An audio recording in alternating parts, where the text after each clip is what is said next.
It was Sunday, so the maids in the Johnson mansion had all gone home for the day, leaving the deserted halls adorned only with the smell of cleaning spray and fresh flowers. Rachel and Monica were still at the hospital, while Bruno and Edward Johnson remained holed up in Grandpa Jack's study, handling their affairs. Michael was busy with work. In the midst of it all, Olivia secluded herself in her bedroom, texting Wendy and Millie. Then she dropped her phone onto the bed beside her, exhausted. She lay on her bed, intending to rest for a while, when her phone vibrated in her hand. Somebody was calling. "Hello?" She answered the call. "Happy Sunday, Liv." "Hey, Frances," Olivia responded, opening her eyes. "Happy Sunday to you, too. What's up?" "I've completed the research you requested," Frances replied. "About the video game company we talked about starting. Do you want to hear my findings?" "Yes." Olivia paused. "But I'd rather not discuss it over the phone. What about a video call?" Frances suggested. "Or should we meet in person?" "Let's meet in person," Olivia said, feeling bored at home. "I'll contact Wendy, and you can reach out to Millie and Jeremy. They were interested in being part of it too, so let's all gather and discuss." "Okay, where should we meet?" Frances inquired. "The usual place," Olivia said before ending the call. She then dialed Wendy's number. "Wendy, you want to go out?" "Sure," Wendy replied cheerfully. "I'm so bored at home. Where should we go?" "I'm heading to Midtown," Olivia said, sitting up. "Francis wants to present his research on the gaming market. We can all go over it together." "All right," Wendy agreed. "I gotta get ready and shower, but I'll be there in an hour." "Great," Olivia said. "I'll see you there." "Okay, perfect," Wendy said, exchanging a few more words before ending the call. After hanging up, Olivia got up to get ready. She decided to wear the clothes Victoria had brought for her during their last shopping trip, combing her shoulder-length hair into a half bun and tying it with a lace ribbon. She exuded an elegance that was still full of youthful energy. She took her favorite leather backpack and packed a wallet, a notebook with a pen, and a few essentials. As she prepared to leave, she paused at the door, thinking of how she used to kiss Polly before leaving her room every day. "Miss you, Polly." The moment she uttered those words, she froze. Turning her head, she faced a quiet, lonely room, her expression bitter. Polly was no longer there, and she felt the absence in her heart. Taking a deep breath to compose herself, Olivia closed the door. Descending the stairs to the living room, she suddenly realized that all the maids were on vacation, and Morris Pratt had the day off too. She was left to figure out how to get into the city from her mansion in the suburbs. Standing at the door, she scanned her surroundings and noticed the neatly parked cars. She did know how to drive, but she didn't have a driver's license. Contemplating her options, Olivia turned around and glanced upstairs. With a determined mindset, she headed upstairs and knocked on the door of Michael's study. "Dad, are you in there?" "Yep, come in," Michael responded. Entering the study, Olivia found her father engrossed in work. When he noticed her presence, he looked up and asked, "What's the matter?" "Dad, today's Sunday. Are you still working?" Olivia blinked. "Yeah, I'm used to it," Michael replied with a smile, placing the documents on the table. He stood up. "What do you need?"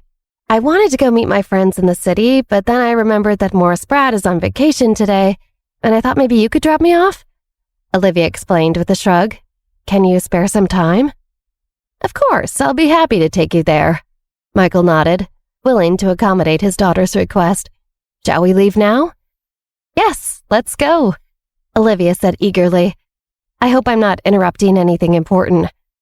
"It's not a problem. It's not something urgent," Michael replied with a faint smile. In truth, besides work, he didn't know what else to do with his time. "All right then, let's get going," Olivia suggested, eager to meet her friend. "By the way, is Monica coming back today?" "No, the doctor said that Monica had a slight concussion and will probably be hospitalized for a few more days," Michael explained. "I see." Olivia nodded thoughtfully.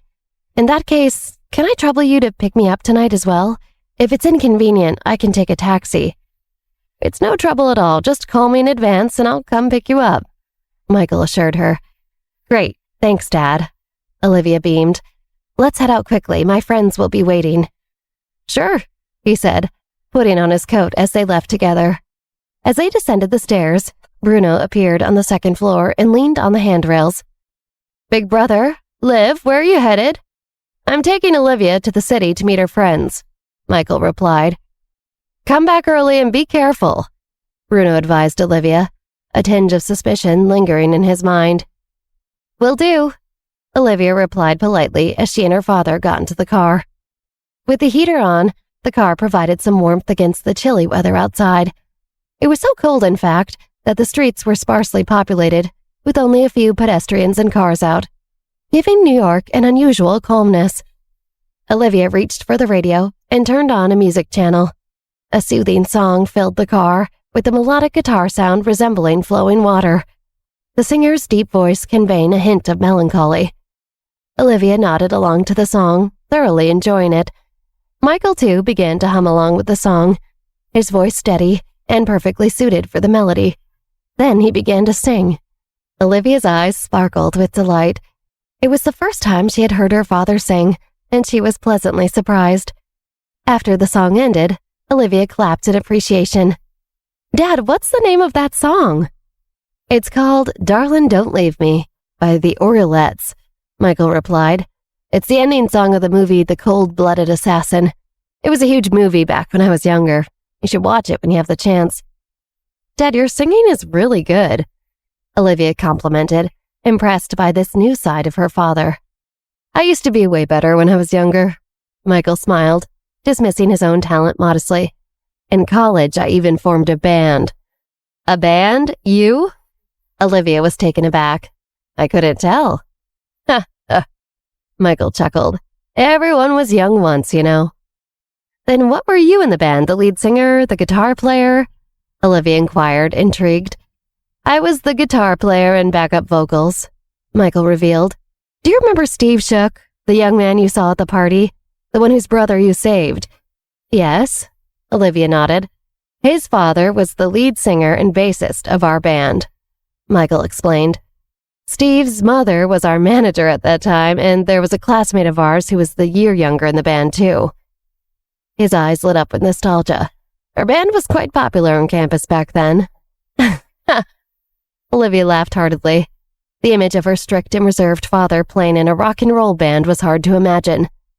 "Dad, what kind of music did you play?" "Guess," Michael teased playfully. Classical? Jazz?" Olivia pondered, but couldn't quite guess. "Something with strings?" "Nope." Michael grinned. "Guess again." "Pop? R&B?" Olivia tried again. Michael's personality seemed too serious for those, however.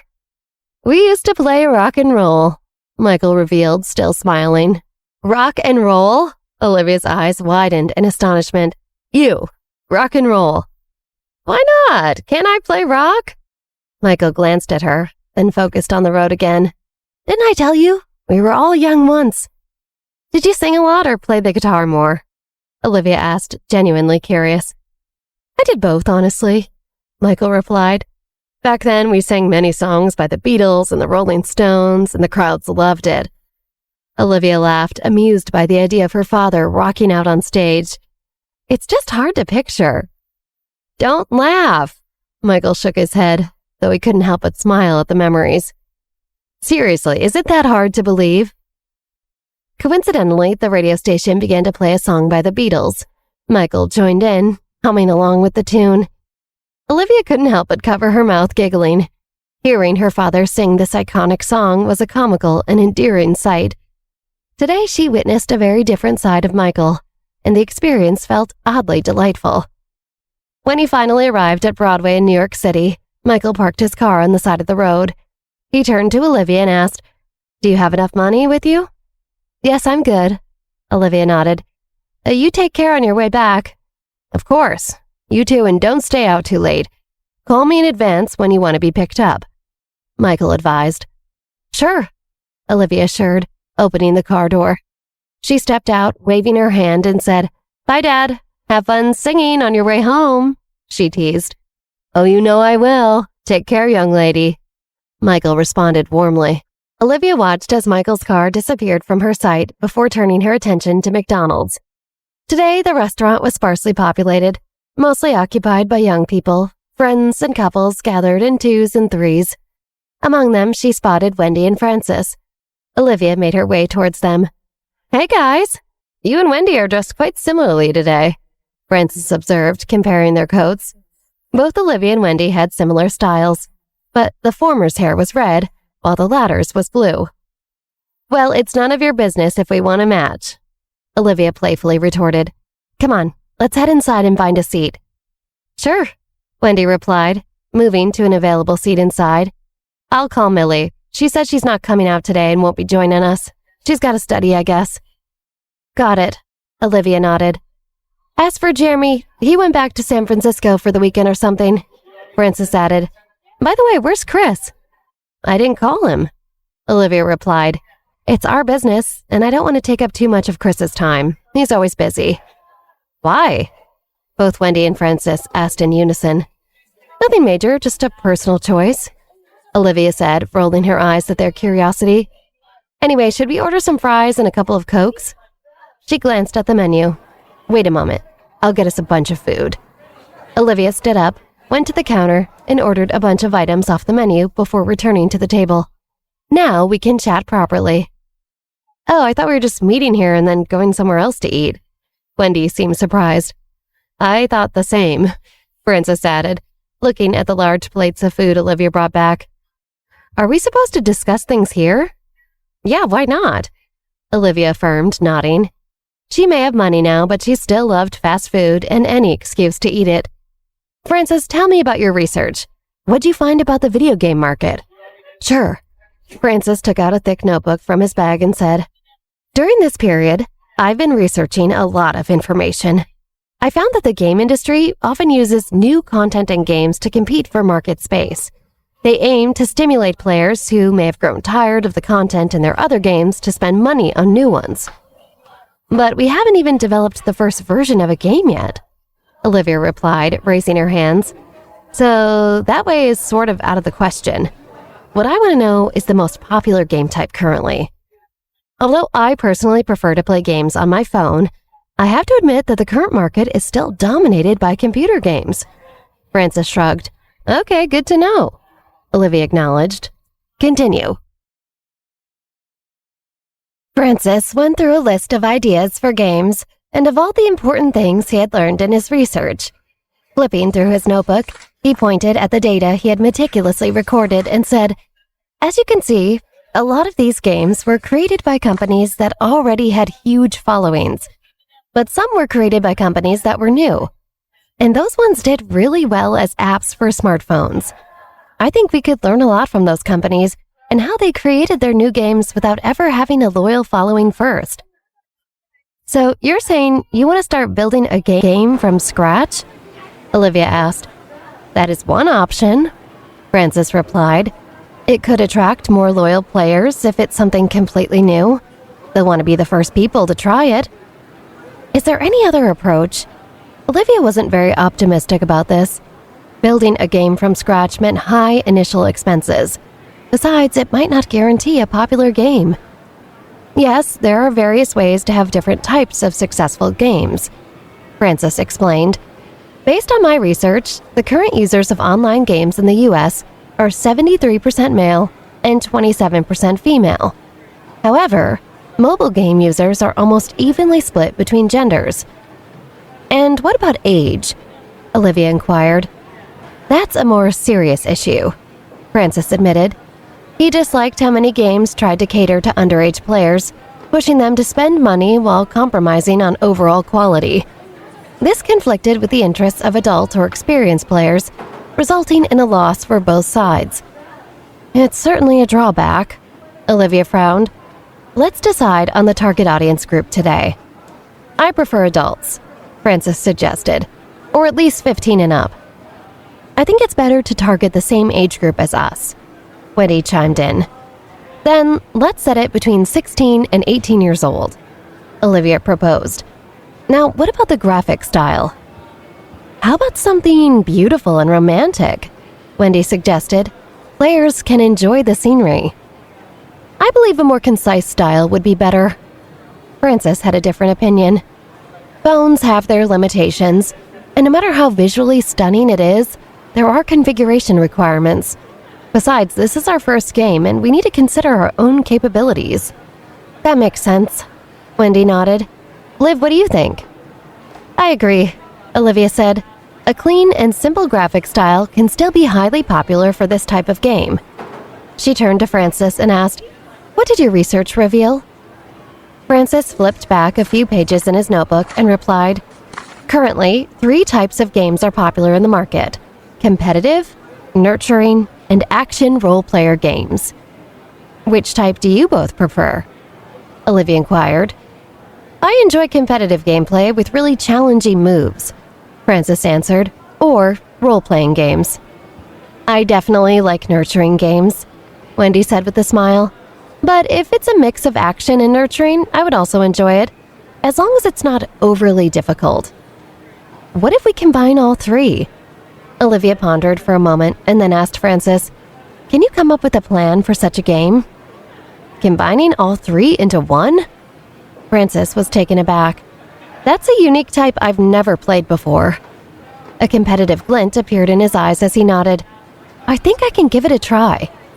Then I'll leave it to you, Olivia said. Can you handle it? I'll do my best. It should be more or less achievable in about a month or so, Francis replied, feeling a surge of energy within him. What other results have you discovered after such extensive research? Please do share it with us, Olivia said with a smile, her eyes fixed on Francis's thick notebook, clearly impressed by his dedication to the task. Francis nodded in response and proceeded to spend over an hour elaborating on the current state of the gaming market, as well as his predictions for its future prospects and developments. Olivia found herself pleasantly surprised to realize that Francis's foresight aligned with her own experiences from her previous life. She couldn't help feeling a sense of pity, reflecting on how his gaming talents had been squandered in his past life because he spent so much time helping Pamela instead of focusing on himself and his own interests. Not this time around, Olivia thought. This time, I'm going to make sure you focus on letting yourself thrive, Francis. That's why I'm helping you launch this video game in the first place, so Pamela can't get her claws into you and let you stray from your true, rightful path. It was just another way Olivia planned on getting Pamela back for what she did in Liv's past life. Now, even with our plan in place, there are still numerous challenges to overcome, Francis continued, a furrow forming on his brow. For instance, there's the art of the game, encompassing character and scene design, as well as UI and other in-game elements. Then there's the game music, computing game formulas, game R&D programming. We lack expertise in all of these areas. Don't worry about that for now. Let me handle that, Olivia assured him. I'll find a way to assemble a team for game development. I have ample financial resources to cover the expenses. She mentioned the box of gold bricks she possessed, confident that it would be sufficient. I've already spoken to my parents, and they've given me $50,000 as startup funds, Francis shared. $50,000? Wendy exclaimed, her eyes widening at the amount. Then I'll contribute $50,000 as well, Olivia chimed in, revealing her ability to meet the financial requirements. But I don't have that much money, Wendy sighed. I only have like $50 in my pocket. She suddenly realized that her world was quite different from Olivia and Francis's, where money seemed to flow more easily. Don't worry, you don't need to contribute, Olivia reassured her with a smile. Our first game will just be a small one to test the waters. The funds we have will be enough. All that money's just for a test? My goodness, I'm about to faint. Wendy jokingly placed a hand on her forehead. Quit being so melodramatic, Olivia teased, poking Wendy's cheek. Just then, a familiar voice caught their attention from behind. Wendy? Olivia? They turned to find an old middle school classmate of theirs, Lena Appleby. She couldn't believe her eyes. Is it really you guys? I thought I was seeing things. What a coincidence. Lena sized up Olivia and Wendy. Why were these two dressed so well? Whoa, hey Lena, Wendy squealed. Which high school are you attending now? I'm at Pelman High. And what about you both? Lena shifted her attention from their clothes to their faces. We're both at Marshall now," Wendy replied. "Liv and I are still in the same class." "How fun," Lena Appleby remarked with a smile. "Yeah, we love it," Olivia replied with a smile. Her memories of Lena Appleby weren't very deep. Lena Appleby suddenly recalled someone in her social circle saying that Olivia Johnson had been dating Chris Jones. Now it all made sense. No wonder the two of them could afford such nice clothes. Olivia and Wendy have quite a close relationship, and Olivia buys clothes for Wendy, she thought to herself. Olivia watched Lena's thoughts, intrigued. It wasn't every day one got to hear gossip about oneself. "We haven't seen each other since graduation," Wendy exclaimed, excitedly reminiscing about their middle school days. "Yeah, you two should join our old class group chat yet," Lena informed them. "The previous group was disbanded when the account was hacked. I'll send you the invite to the new group chat." "Oh, sounds good," Wendy said. "By the way, do you know about the class gathering on the 15th of the first month?" Lena Appleby asked. "For kids in our class from middle school?" "Class gathering? We have no idea about it," Wendy replied, clueless about the event. "Let me fill you in," Lena Appleby said. "Remember to attend. It's at the hotel right across from our old middle school." "The Vesper Hotel?" Wendy looked surprised. "Isn't that place quite expensive?" "Don't worry, it's being covered by the alumni committee," Lena Appleby said. "Oh, I see." Wendy nodded. "Make sure you both come," Lena Appleby reminded them, looking forward to the drama. If all the rumors about Liv were true, it would be a fun night. "Sure, we'll be there," Wendy agreed. "Liv, don't forget to come," Lena Appleby told Olivia. "Of course, I won't forget." Olivia lightly smiled. She missed her old middle school classmates. In her previous life, she had cut off contact with them at Rachel's insistence. However, she had been on good terms with her classmates during middle school. Besides, she was intrigued to hear what they all had heard about her since she went to live with her father. It would be fun to hear the rumors and dispel them on her own. After Lena left, Wendy and Olivia reminisced about their middle school days. Francis showed interest in their stories, adding anecdotes from his own experience in middle school. They chatted for a few hours, and as the sun began to set and night fell, Olivia yawned. "It's getting late. Should we head home now?" "Sure." Francis noticed the time.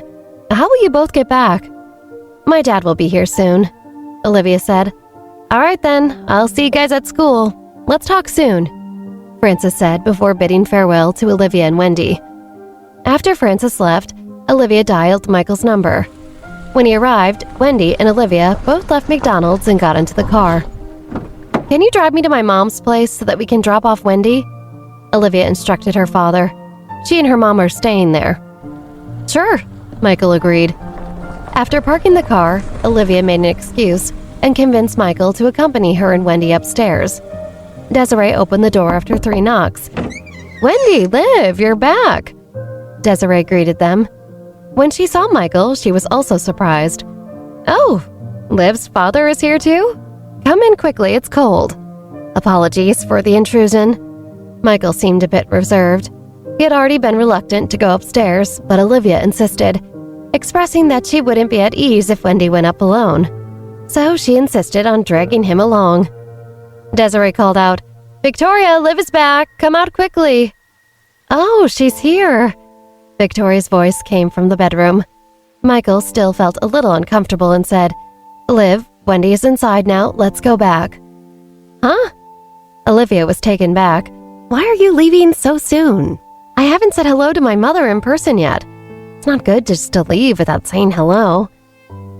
"In that case, all right." Michael thought about it and realized it wasn't appropriate. "Liv, your godmother and I prepared some food if you want to stay and eat." Victoria's voice softened when she turned to Olivia and saw Michael. "Oh, that'd be great," Olivia said. "I'm hungry, and actually my dad hasn't eaten yet either." "He deserves it," Victoria teased, jokingly rolling her eyes. Michael was speechless, unsure how to respond. "So, what do you say, Dad?" Olivia asked, eyes wide and innocent and sweet. "Will you let us stay for dinner?" The apartment Victoria rented was modest. but its simple decor exuded a more humane and welcoming vibe than the grand Johnson family mansion. It was decorated with a minimalist, feminine touch, and Michael couldn't help but smile when he looked around. It even smelled like Victoria's perfume. Watching her father, Olivia smiled too. She could tell how much her dad still held a fondness in his heart for her mom. Inside the brightly lit home, gorgeous picture frames adorned the walls, and cut flowers and vases adorned the tables and counters, alongside some trinkets and knickknacks. The TV was on, replaying old television sitcoms. Candies and nuts adorned the coffee table. A warm, festive atmosphere pervaded the space, while the occasional sound of music from a passing car outside only added to the joyful ambiance. "The dumplings are here." Victoria and Desiree emerged from the kitchen, each carrying 2 plates of hot dumplings. Desiree had taught Victoria how to prepare many homemade dishes over the last few weeks, and this was the latest specialty she had decided to cook up.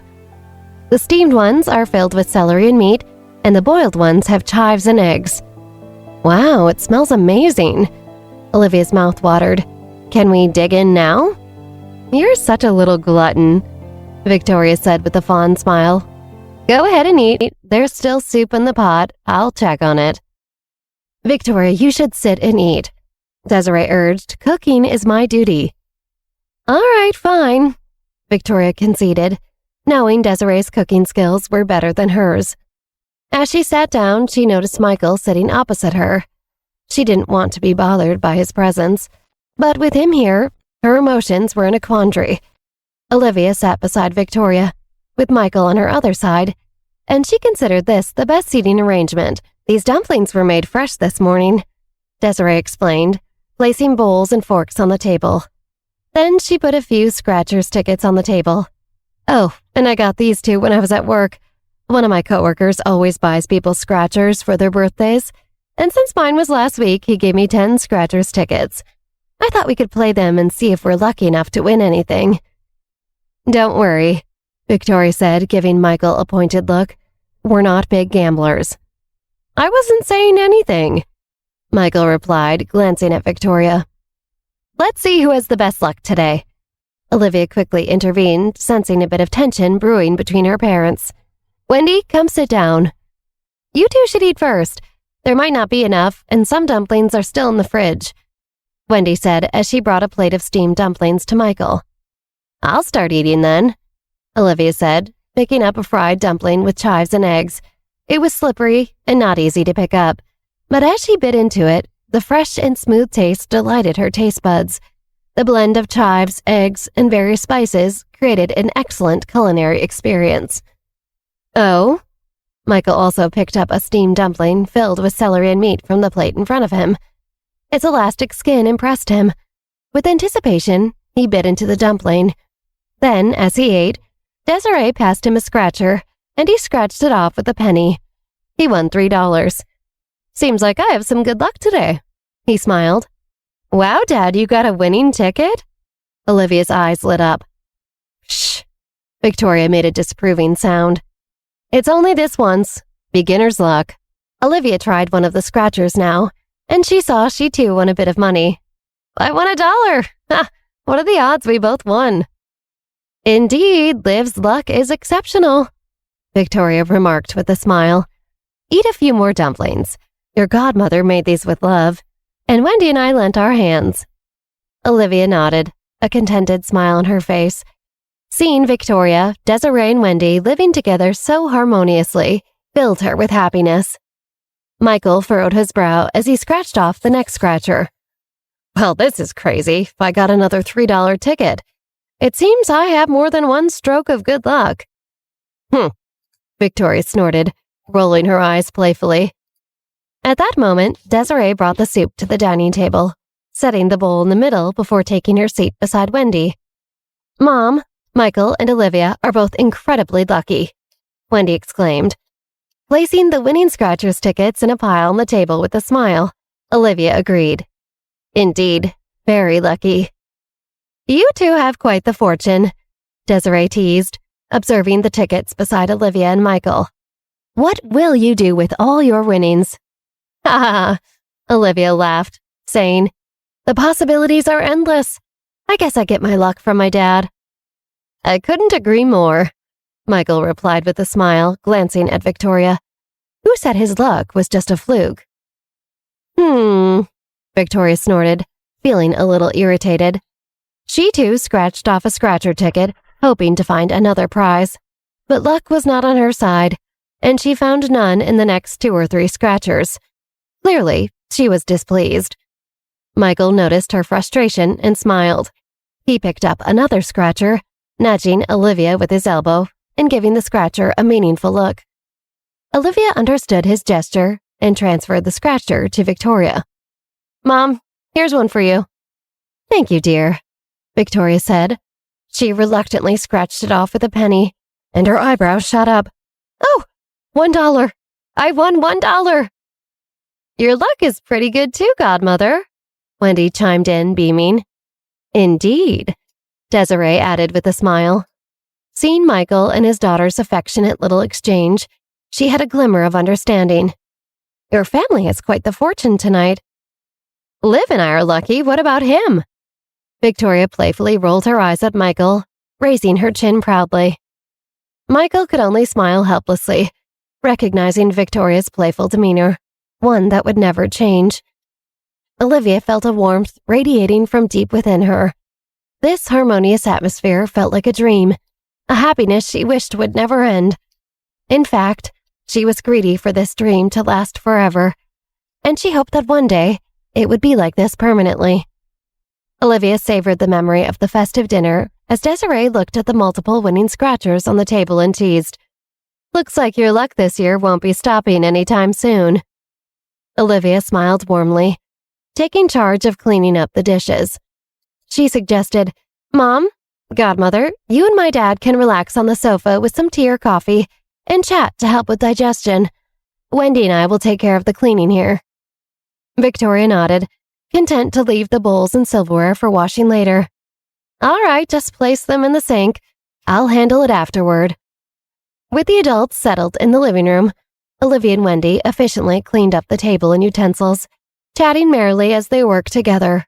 After finishing their tasks, Olivia and Wendy noticed the 3 adults watching TV in silence. They seemed uninterested in talking. "Everything all done?" Michael asked. He checked his watch and suggested, "It's about time. Why don't we head home?" Olivia knew she had no reason to linger now that dinner was over. Michael had stayed with her the entire time, so she couldn't let him return home alone. She said her goodbyes to Victoria and Desiree before leaving the apartment with her father. As they drove back, Olivia rested her head against the window and gazed at the cityscape and the twinkling streetlights. The night felt unusually tranquil, and she imagined all the people enjoying their evenings in the homes as they passed on the way back to the mansion. "What are you thinking about?" Michael inquired, glancing at Olivia. "Me?" Olivia smirked, reminiscing. "I was just thinking about the first time I saw you, Dad. It was on the night when you drove me to your mansion, much like tonight. But back then, the streets were more bustling than they are now." Michael remarked, "Yeah, on Sunday evenings, the streets tend to be quieter. Some days, things are more loud and busy." This reminded Michael of something else. He asked, "Liv, when is your birthday? It's coming up, isn't it?" "Yep, on the 8th, Olivia replied. She gazed at the night scenery outside and whispered, "I recall my mother saying that when she gave birth to me, it was the first snow after the new year.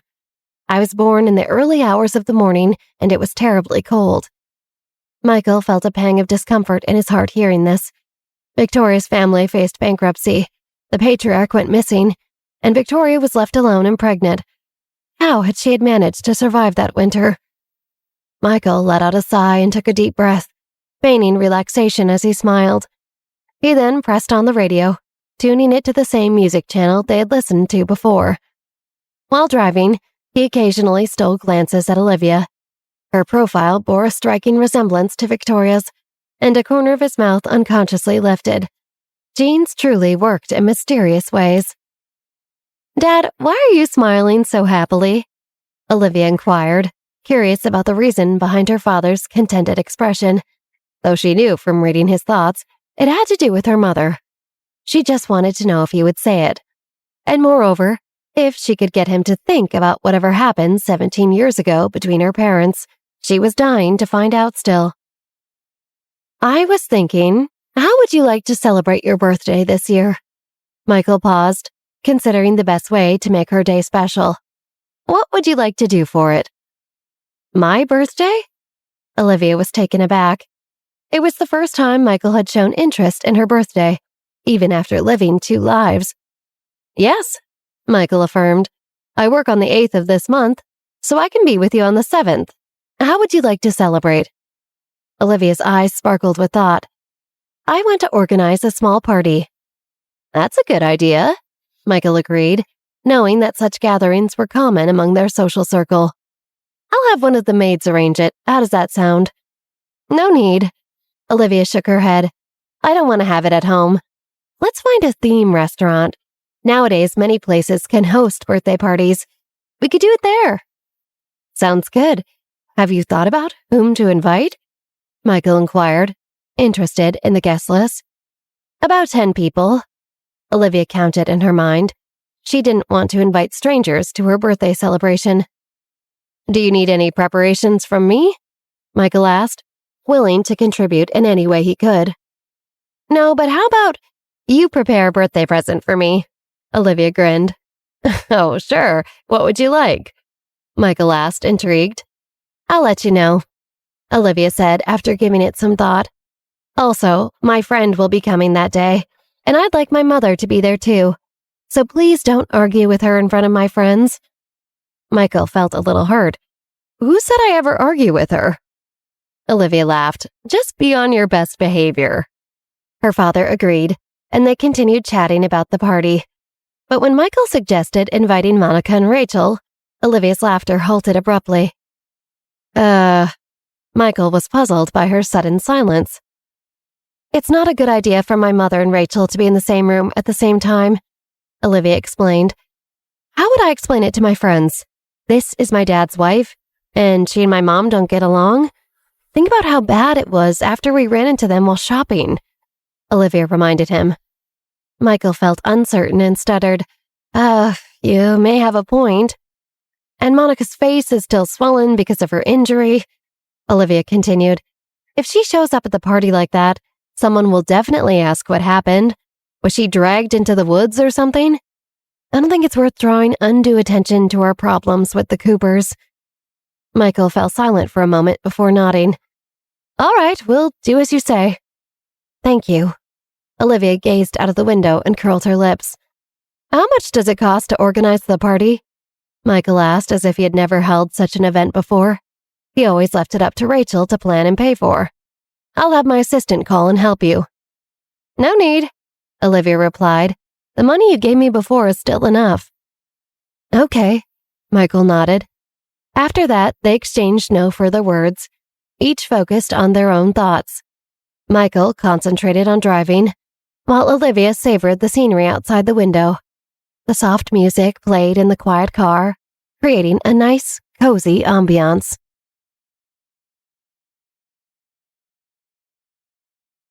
A few days later, Monica and Rachel returned from the hospital early in the morning. Despite appearing somewhat spirited and energetic, the bruise on Monica's face had yet to fade, leaving her feeling a bit embarrassed and pitiable. The past few days in the hospital had been truly unpleasant for her. Spending a long time there amidst the smell of disinfectant dampened her mood. It's good that you're back. You'll be able to rest well at home. Michael warmly greeted Monica, noting the slight redness in her eyes that hinted at unshed tears. Yes, Monica responded with a nod. Hi, honey, Rachel said, looking visibly worn out from the recent events. She also appeared as though she had also lost weight. She gratefully acknowledged Michael's presence. Thank you for making sure she had the best doctors. Michael comfortingly patted Rachel's shoulder, showing his appreciation. Of course, and thank you for personally taking care of Monica round the clock, too. Rachel glanced around the mansion, feeling a tinge of bitterness in her heart. She spoke with a hint of remorse. Because of Monica's situation, I haven't been able to smile lately. I'm truly sorry. It's all right, Michael reassured her, understanding the circumstances. But Rachel hesitated, her brows furrowing. As the head of the Johnson family, she felt a certain responsibility to be happy and upbeat for her husband.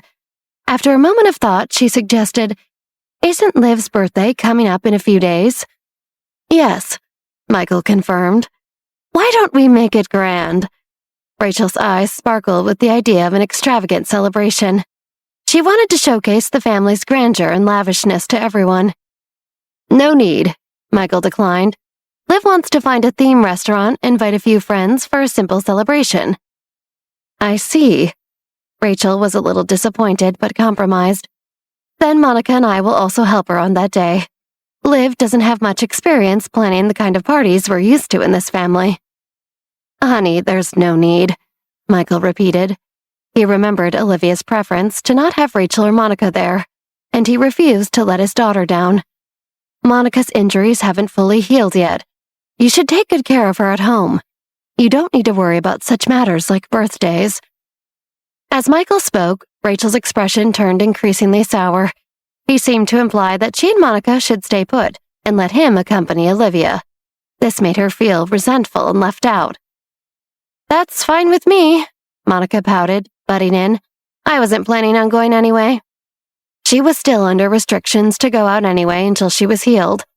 Initially, she felt annoyed when she heard Rachel wanted to plan a party for Olivia, but when Michael intervened, Monica felt a strange sense of relief, as she no longer had to attend. However, this newfound relief was overshadowed by a wave of resentment building inside her bones. "Why don't the two of you go upstairs and rest? Monica, if you're hungry, let the kitchen know what you want to eat. I'll go upstairs too," Michael said, attempting to ease the tension. He then turned towards the staircase and disappeared upstairs. Monica was stunned by Michael's response and immediately turned to Rachel, as if questioning if there was some sort of mistake. After all, she had just been discharged from the hospital, and Michael's coldness surprised her. Gritting her teeth, Rachel felt a sense of powerlessness. It suddenly dawned on her that they had been too focused on dealing with Olivia recently, and forgot the importance of placating and being there for Michael. "What's wrong, Mommy?" Monica was puzzled by Rachel's reaction. They had just returned home, so she couldn't understand what could be wrong already. "We've been too focused on hurting Olivia," Rachel explained, "but we forgot that the most crucial thing is to please your father, so that he will always put us first." Monica was still struggling with mixed emotions. "But if we get rid of Olivia, Dad will put us first." "Yeah, but right now he's too good to her," Rachel interrupted. "Isn't he? The way he puts her first, I can't let this go on." With jealousy and hatred clouding her face, Monica acknowledged the disparity between how he treated her and Olivia. In the past, Michael might not even have remembered Monica or Rachel's birthdays, but he knew Olivia's. The unequal treatment fueled her sense of unease. "Mommy, what should I do?"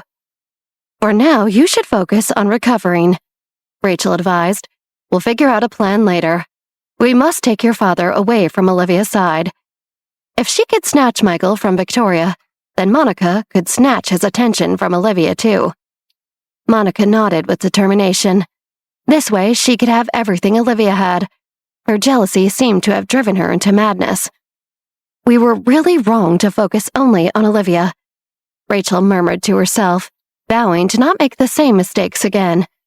The first thing they needed to do was to ensure that Michael couldn't attend Olivia's birthday party.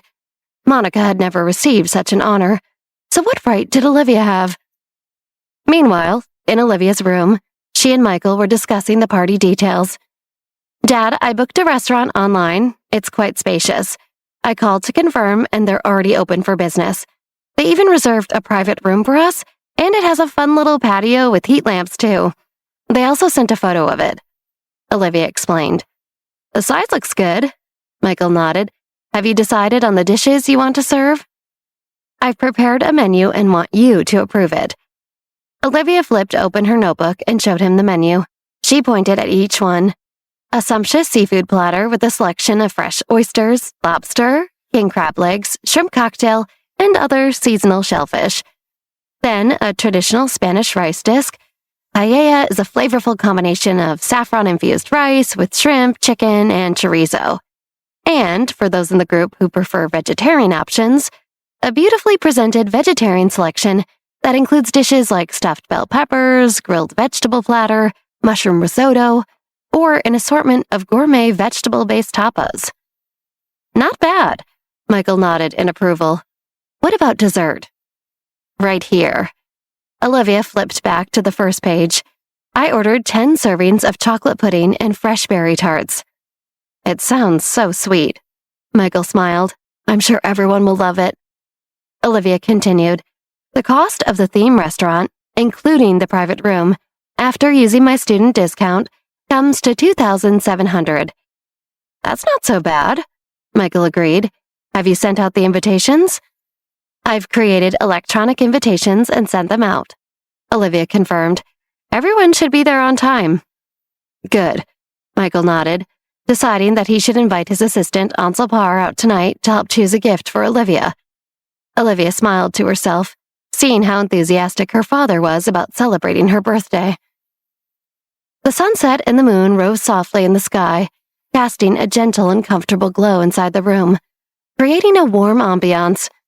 In her room, Rachel poured red wine delicately into a glass, its rich aroma slowly wafting through the room. Clad in a rose-red negligee, Rachel moved gracefully from the wine cabinet by the wet bar to her and Michael's bed. Her long hair cascaded over her shoulders, adding a touch of allure to her melancholic expression. Gently holding the glass, she watched the wine swirl in the glass, a hint of resentment in her eyes. Taking a bitter sip, she savored the mellow and sweet taste. As expected of the world's famous wine, it is absolutely delicious, Rachel murmured, but it was a pity that she was the only one enjoying it. She couldn't remember how many times Michael had turned her down, citing work as the reason. Her heart felt wronged.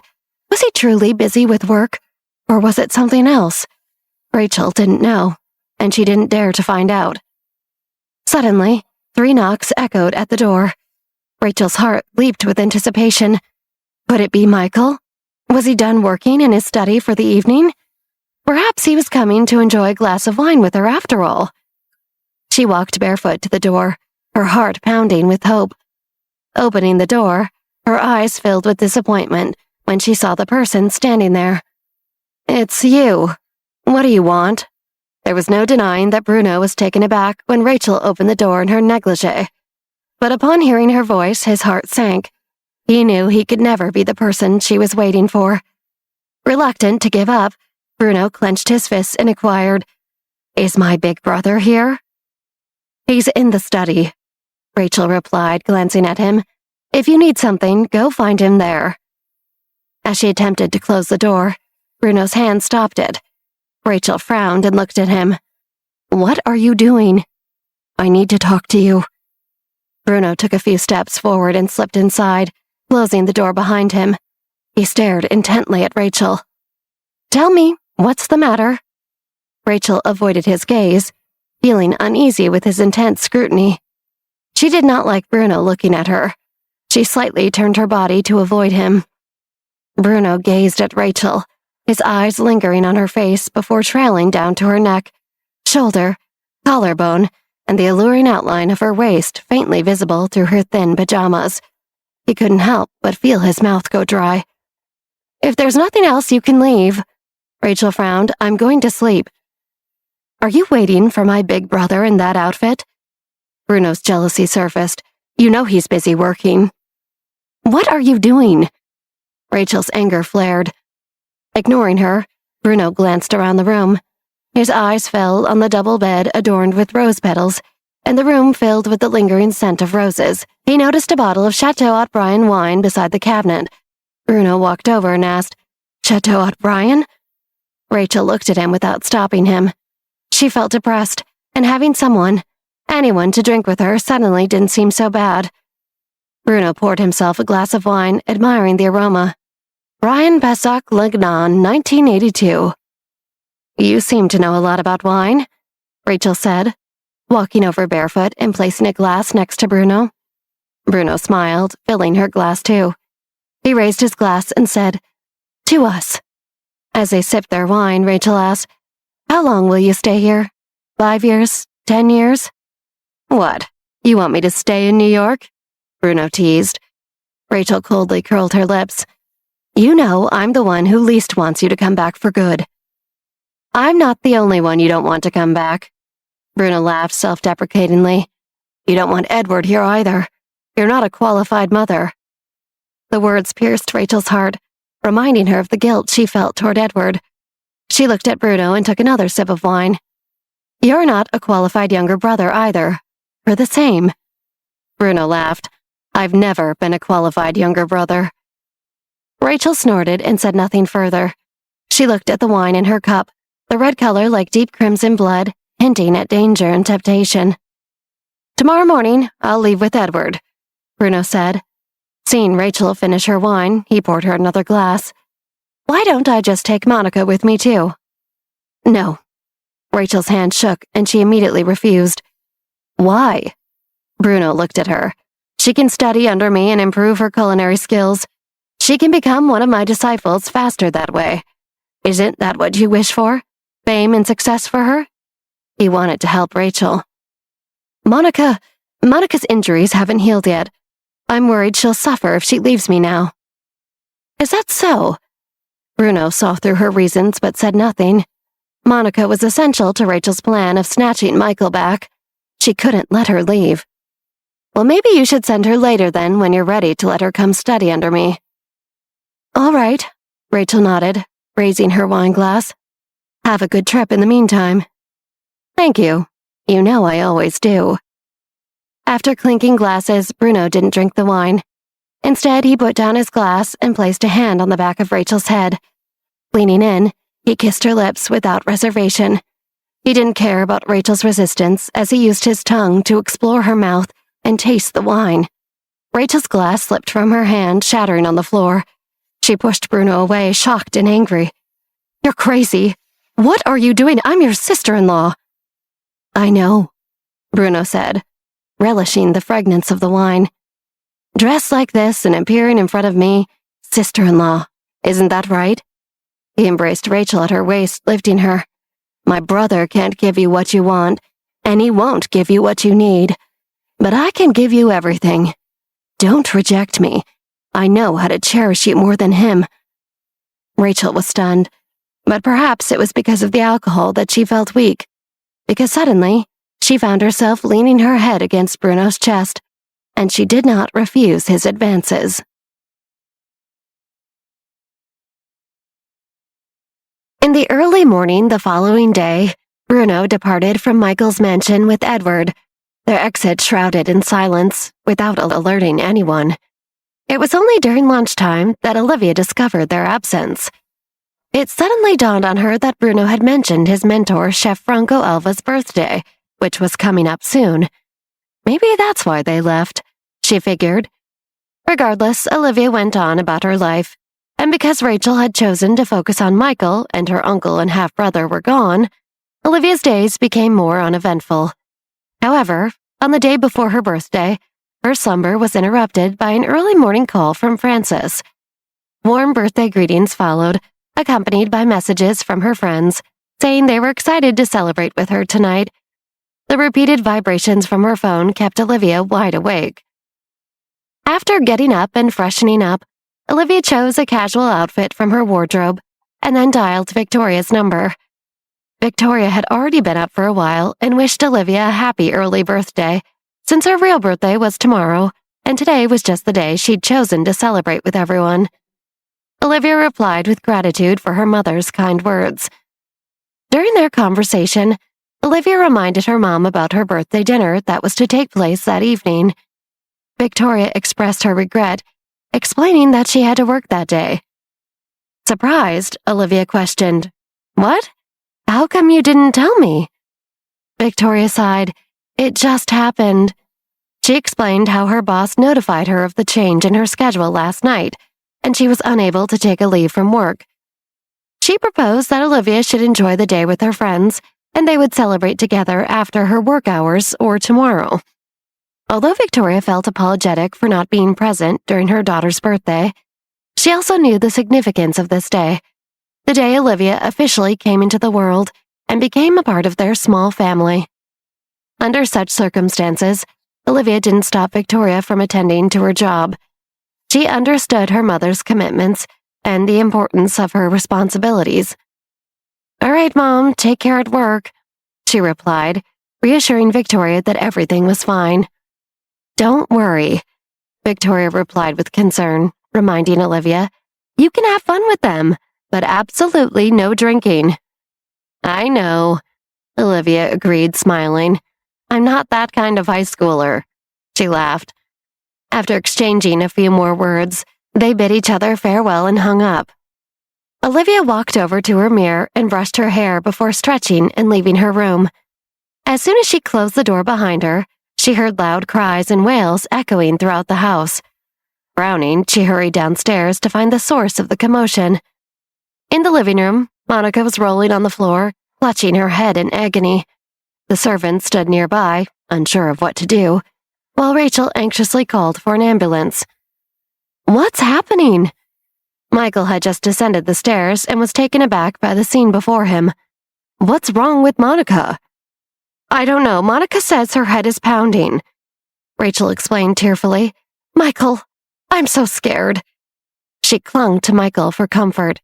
"Don't panic," Michael reassured her, stepping forward to help Monica up. "What's the matter, Monica?" "Dad, my head hurts. It feels like it's going to explode," Monica whimpered, her face full of sorrow as tears streamed down her cheeks, making her appear pitiful. "Don't worry, help is on the way. The ambulance will be here soon." Michael tried to comfort her. "The ambulance will be too slow," Rachel suggested anxiously. "Michael, sweetie, you should drive Monica to the hospital. I'll go with you." "Okay," Michael nodded. "Fetch my coat, the dark gray one." "Yes, sir." One of the maids responded and hurried off to retrieve the coat Michael requested. Michael turned around and his gaze met Olivia's. He intended to wish her a happy early birthday, but before he could take a step forward, his sleeve was tugged by Monica. "Dad, it hurts! It hurts!" "Monica, be gentle," Michael said, supporting his daughter's weight as she leaned against his side. When Olivia read Monica's thoughts, she could see that Monica was faking the whole thing. Monica was simply determined not to let Michael attend the birthday celebration today. Olivia observed the scene unfolding before her and smirked. She found it amusing that Monica was resorting to such a childish tactic. "Dad, I will go help the maids find your coat," she suggested, trying to assert herself, "and I'll come along with you guys to the hospital." Michael nodded, but Rachel quickly interjected. "No need. Monica is unwell, and it's your birthday today. It wouldn't be appropriate to have someone who is about to leave for a celebration at the hospital." "Maybe Rachel's right," Michael agreed after a moment of thought. "If Monica sees you going to a party, she may only feel worse about her situation. She's clearly in so much pain as it is. So why don't you go and have fun with your friends, and we'll see to it that she's okay." Olivia tried to comfort herself. "It's okay," she thought. "Monica won't get away with this ultimately. Don't let this get to you." The maid brought Michael's coat, and he put it on before leaving the mansion with Monica and Rachel. As he departed, he looked apologetically at Olivia. Olivia waved her hand, smiling. "Be careful getting to the hospital." She did her best not to seem upset. She didn't want to give Monica or Rachel the satisfaction. "Okay," Michael replied, feeling regretful for not being able to keep his promise to celebrate her birthday with her. Nonetheless, he figured Victoria would be there, so Liv wouldn't be too disappointed. He planned to give her the gift he bought for her later that night anyway, once she was back home. As Michael's car drove away, Olivia took a deep breath. It was the day of her birthday party, and she couldn't let this small matter dampen her spirits. She needed to enjoy the day. Dialing a number, she spoke with eagerness. "Hey, where are you?" "You in a hurry to see me?" A suave, joking voice greeted her. It was Fen, Chris's driver, who helped her find a lawyer when she had the issues with her husky Polly. "No, I'd like you to come to my house to pick me up later before my party. My father asked his driver to take him somewhere for an emergency, so I need a ride, Olivia said. Okay, Sven replied before hanging up. As he ended the call, Sven felt a chilling presence to his left. Turning his head hesitantly, he saw Chris Jones watching him with a suspicious glint in his eyes. The person tried to smile awkwardly. Chris, hey, how long have you been standing there? What can I do for you? Was that Olivia who just called you? Chris raised an eyebrow. Sven could sense some tension and knew he was wading into dangerous territory. Chris's eyes narrowed dangerously. Why did Olivia call someone else instead of him? What was she trying to say? Feeling the mounting pressure, Sven asked, Chris, are you jealous that she called me? Jealous? What a preposterous notion, Chris retorted, rolling his eyes at Sven. The idea of him being jealous was absurd. Just then, Vera, dressed in an elegant red gown, entered the room and chimed in, Sven, it's time to leave. Sven interjected, Let's pick up Olivia first. She called me to fetch her. Very well, then go ahead and get her, Vera agreed. Curiosity got the better of Chris, and he asked, Where are you both going? Are you taking Olivia with you? Sven and Vera exchanged awkward glances before responding. Don't you know? Why should I know? Chris asked nonchalantly, feigning ignorance. Today is Olivia's birthday party, Vera revealed, studying Chris's reaction closely. Didn't she invite you to it? So she invited both of you, Chris retorted, his anger starting to show. Did you receive the invitation? Yes, Vera and Sven answered in unison, uncertain about the situation. Were they caught in the middle of a disagreement? Are you really not going? Sven inquired further. He was confused. He assumed Olivia had just asked him for a ride because Chris was already attending the party. She didn't invite me, so why should I go? Chris coldly turned away, refocusing on his computer.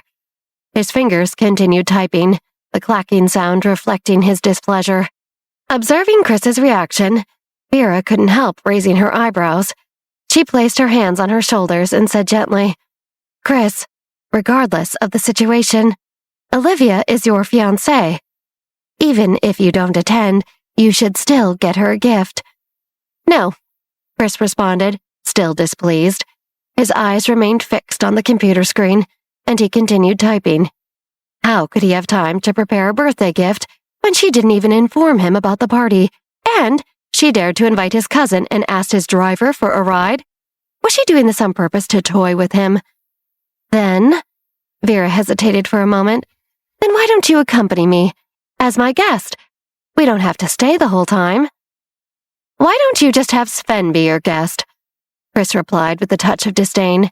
The idea didn't sit well with him. It was too much trouble.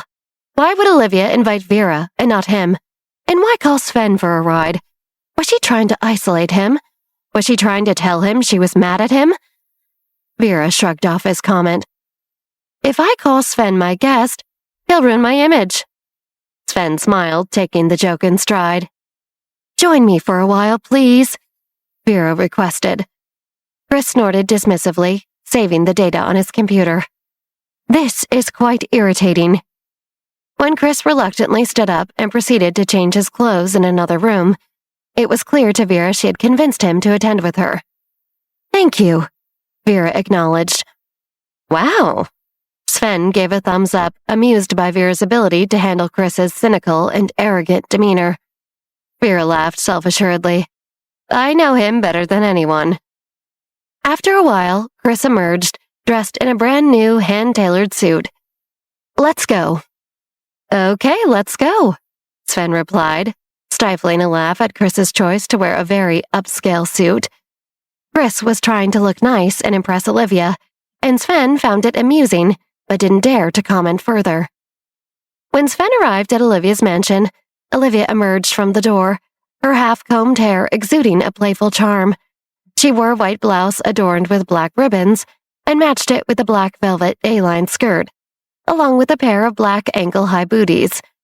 The final touch was a vibrant red fur coat gifted by Victoria, exuding a youthful splash in her ensemble. Opening the car door, Olivia was surprised to see Chris sitting in the back seat. "Chris?" Observing her reaction, Chris, already unhappy, grew even more infuriated. He merely glanced at Olivia without uttering a word. Once they were all seated, Olivia greeted Sven and Vera. "Happy birthday, Liv," Vera offered a warm smile. "Happy birthday indeed. Wishing you to be as beautiful every year as you are today," Sven teased playfully. "Thank you," Olivia replied with a smile. Chris's greeting was cold and brief. "Happy birthday." "Thank you," Olivia nodded.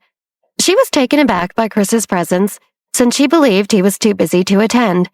She had even contacted Sven a few days ago, who mentioned that Chris was engrossed in work and couldn't be disturbed. That's why she hadn't bothered to send him a formal invite. Why did he seem so annoyed with her now, when she read his thoughts? The atmosphere in the car turned awkward after their exchange. Sven focused on driving without making a sound, while Vera pretended to admire the passing scenery. It was evident that Chris was in a foul mood, and any wrong word might provoke his wrath. Chris held back his frustrations, unwilling to speak further. After a long silence, Olivia eventually broke the ice. She gazed at Chris and asked, "Have you finished your work?" "No," he replied tersely.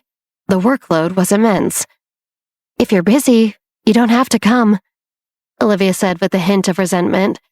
She knew that Chris's future achievements would be remarkable because she knew how his life turned out in her past life.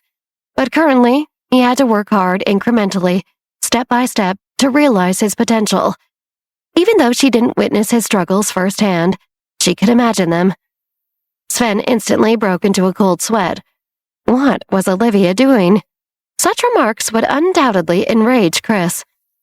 Vera's body tensed as well, wondering if Olivia had lost her senses. Her words were bound to infuriate him. Chris was indeed angered. While still avoiding Olivia's gaze, he clenched his fists at his side. "Do you not want me to attend your birthday party that much?" "Maybe not," Olivia confirmed, feeling a sense of irritation herself, with how rude he was being right before her party. "Really?" Chris's heart filled with disappointment and pain. Was Olivia not pleased to see him? What did it mean? "Instead of attending my birthday party," Olivia spoke sincerely, "maybe you should just get some extra rest if you're going to be in a terrible mood." "What?" Chris was bewildered, turning to look at Olivia with astonishment. What did she mean? "Considering how hard you work all the time," Olivia shrugged. "If you have the chance, why not take some time to rest? You're clearly too busy to spend time with people." Chris looked at Olivia, and all the negative emotions in his heart melted away. He murmured, "Oh, I didn't realize you thought I was too busy for this." His gaze softened, and a slight blush graced his cheeks as he turned his head away. I'm sorry."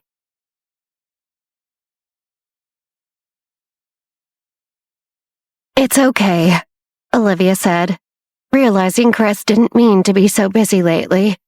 She didn't want him to feel bad. Sven and Vera, occupying the driver's seat and passenger seat, exchanged glances, seeing how clear it was that Chris and Olivia liked each other. Sven parked the car in front of the restaurant. As Olivia stepped out, onlookers glanced up at her thinking, "That girl looks so stylish and beautiful." Beside her, even Chris looked proud to walk with her. After announcing her name to the waiting hostess, Olivia, Chris, Vera, and Sven were led to the private back room she had reserved for her party. Upon entering, they were greeted by a round table, marble floor, and 16 mahogany chairs with warm yellow upholstery. Delicate flowers adorned the walls, matching the style of the chairs. A coffee table sat on the other side of the round table, flanked by 2 long sofas. It appeared the room could accommodate a pretty large group. A bookshelf, tall as a person, displayed various board games. A 60-inch display screen faced the round table, complemented by a shelf filled with CDs and DVDs. A phonograph stood in a corner, unpretentiously designed, accompanied by a cabinet stacked with numerous records. The room offered ample entertainment and excellent soundproofing, with adjustable lighting to suit their preferences. This room is quite nice. Olivia expressed her contentment. Shall we begin bringing out your appetizers now, or did you want to wait for all your guests to arrive? The hostess inquired. I'm a little early, so how about we begin in 15 minutes? Olivia checked her watch and replied. All right, have a wonderful time, the hostess said with a smile and left the room, closing the door behind her. Sven headed towards the shelves, his eyes sparkling as he observed all the board games on the shelves. Wow, Android Netrunner, Trinational Murder, Totem Fast Hands, and Endgame Johnny Thredrick 2? Even Disney's Haunted House game. He picked up a box on the left. And Trafalgar Maritime War? This game is out of print. It was sold online for $1,000. I've only seen it but never played it. Vera, meanwhile, approached the shelf displaying a bunch of old records. I thought they were merely decorations, but they're genuine records. How'd they manage to find such cool vintage items? This place is quite intriguing. Chris also found the room fascinating. Yeah, though a little pricey, the online reviews are exceptional. Olivia smiled. It's worth it. Sven concurred. Very worth it. The door swung open, and Wendy entered with excitement. Ah, I found you. Wendy, yay, you're here. Olivia smiled and beckoned her to come in. Wendy approached and hugged Olivia. Happy birthday! This is a gift for you. She took out a rectangular gift box from her bag. Though not large, it was wrapped with care. I hope you like it. May I open it? Olivia inquired. Of course. Wendy beamed. Olivia unwrapped the package and immediately recognized the gift. Inside the box lay a black pen with a thin golden ring, emitting a hint of pearlescent light, adding an air of mystery. Thank you. I really like it. I'm glad you do. Wendy smiled. The pen had cost her half a year's savings, but seeing Olivia's joy made it worth every penny. By the way, I haven't given you my gift yet. Sven handed Olivia a small square gift box about the size of a palm. Open it and see if you like it. Olivia was stunned. She hadn't expected Sven to also prepare a gift. She received the box, unwrapped it, and discovered an angel brooch inside. 5 feathers were stacked, and the angel's single wing was slightly outstretched. The design was unique, simple, and elegant. Thank you. This one's from me. Vera presented a box that Olivia soon discovered was lipstick. Dior Rouge, Vera explained as Olivia opened it. It's a classic. Thank you, Olivia smiled, observing the color mark on the lipstick box. Number 999, a beautiful red. Yes, Vera pointed to her lips with a charming smile. It's my favorite color. Yes, Olivia affirmed with a nod. From the first time she saw Vera until now, Vera had always worn alluring red dresses, and they seemed to perfectly reflect her personality. Confident, fiery, sexy, and enigmatic. Why would you give her lipstick when she's only 16? Sven asked Vera. He didn't quite grasp the reasoning. What do you know? Vera rolled her eyes at Sven and retorted. Regardless of whether she's 16, 26, or 36, every woman should have this kind of lipstick. She then turned her gaze to Olivia with a smile. In the future, I'll gift you one on every birthday. I love that idea. Olivia smiled. She also found a fondness for red lipstick and had amassed quite a collection in her previous life. Sven was rendered speechless. He truly couldn't comprehend women's obsession with such things, especially Vera's fixation. She had accumulated all the red lipsticks from the same brand. They all appeared identical. Wouldn't one be sufficient? As more guests arrived, they brought gifts and blessings for Olivia. The last to enter was Sam Feinstein, who sported a beaming smile and playfully claimed to have gotten lost on the way here, though it was clear he was late because he had to stop into a shop to get a last-minute gift, bath bubbles. His cheerful banter elicited laughter from everyone present. Jeremy arrived on time, 10 minutes earlier than Sam Feinstein, and presented his gift, a candle, to Olivia without much conversation. Olivia was accustomed to his quiet demeanor. With all the guests assembled, The first round of dishes started arriving, one after another. The restaurant's cuisine was truly remarkable, defying any verbal description, and everyone agreed that the high ratings it received online were well justified. While everyone was enjoying their meal, Sam Feinstein suddenly asked, "By the way, did you guys hear about Pamela?" Olivia's hand trembled upon hearing Sam Feinstein's words, and she looked up at him with curiosity, asking, "No, what's about her? Why did he suddenly mention Pamela? I guess she, told Mr. Dickens she was in love with him and confessed it in a love letter or something? Super embarrassing, right?" "Oh, yeah, that." Olivia nodded. "Wait, you already knew about that?"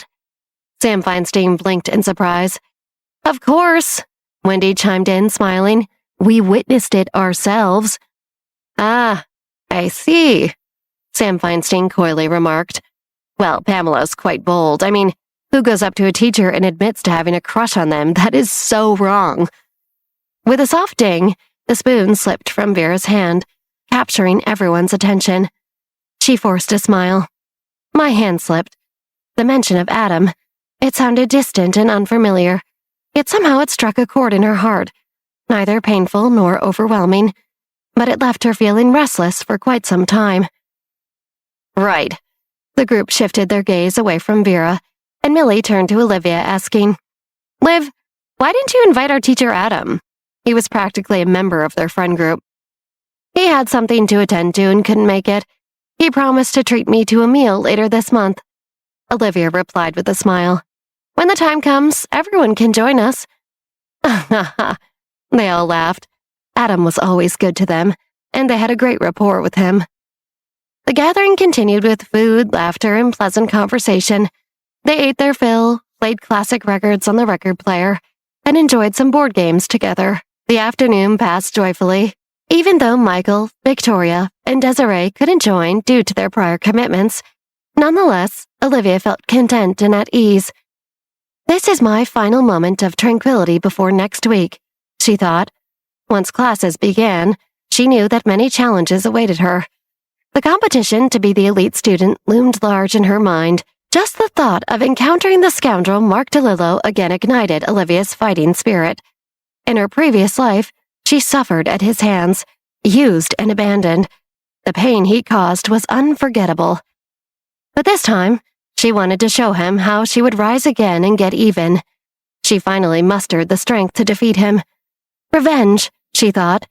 And without my love and support, I wonder what kind of impact the scoundrel could even make on this world. Meanwhile, in the hospital, Monica was being carefully examined. After receiving medication and an infusion of vitamin B12, she claimed to feel better as time passed. With Olivia's party likely concluded by now, Monica couldn't help but imagine her half-sister somewhere crying in misery. She thought Olivia deserved every bit of it. Engaging in a fight with her was a serious underestimation of Monica. "Honey, Monica is all right now, which is a relief," Rachel said, cuddling into Michael's embrace. "Yes," Michael expressed his relief and stood up. "Then take good care of her."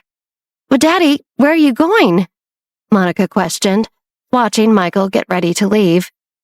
"It's Liv's birthday today and she organized a party. I should attend and show my presence," Michael replied, determined to visit Olivia. "Dad!" Monica felt anxious and didn't understand why he had to go. "Sweetheart, you can go," Rachel interjected, feigning gentleness. "I didn't have time to prepare a gift for Liv, so I'll ask you to just send my well wishes." "All right," Michael nodded, instructing Monica to be obedient before departing from the hospital. "Mommy, why did you let Dad go?" Monica was displeased. She had put so much effort into pretending to be sick. "It doesn't matter. By now, the party is probably over, and the group has probably dispersed. Even if your father rushes there, it will be futile. Instead of keeping him and raising suspicions, it's better to let him go," Rachel explained, a sly smile tugging at the corner of her mouth. "Oh," Monica nodded thoughtfully, understanding the situation. Michael drove his car and realized he was running late. He decided to head to the party nonetheless, departing from the hospital and heading north. Along the way, he passed by a set of traffic lights and unexpectedly spotted Victoria waiting there with a man, chatting cheerfully. Puzzled, Michael stopped his car near them, rolled down the window and called out, "Victoria!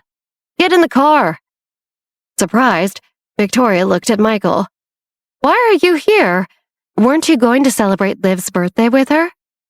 "I was going to ask you the same. Weren't you going to accompany Liv today?" Michael was equally taken aback. "I had to work today," Victoria explained, showing her backpack to Michael. "I just finished my shift." "Get in the car," Michael insisted. Hesitant, Victoria eventually got into Michael's car. The two men glared at each other with hostility, the atmosphere tense. Michael rolled up the window and drove back onto the main road. "Who was that you were just with?" he asked. Victoria, growing annoyed, remarked disdainfully, "What's it to you who I'm with? Focus on driving. Stop being so nosy." Michael refrained from arguing further, suggesting, "Call Liv and find out where she is. Tell her we'd like to come to celebrate with her." He suspected that Olivia would no longer be at the restaurant. Victoria dialed Olivia's number, exchanging a few words with her before relaying the information. "Liv is at Central Park. They're having a fireworks exhibition today." A memory resurfaced in Michael's mind. He recalled how, after his engagement to Victoria, he had taken Victoria to similar fireworks exhibition. It had been truly mesmerizing, though the large crowds made it challenging to find a parking spot nearby. "All over here," Victoria said, turning her head to gaze outside the window. Clearly, she remembered the same event, and the memory affected her mood. In the silence of the car, they exchanged no more words.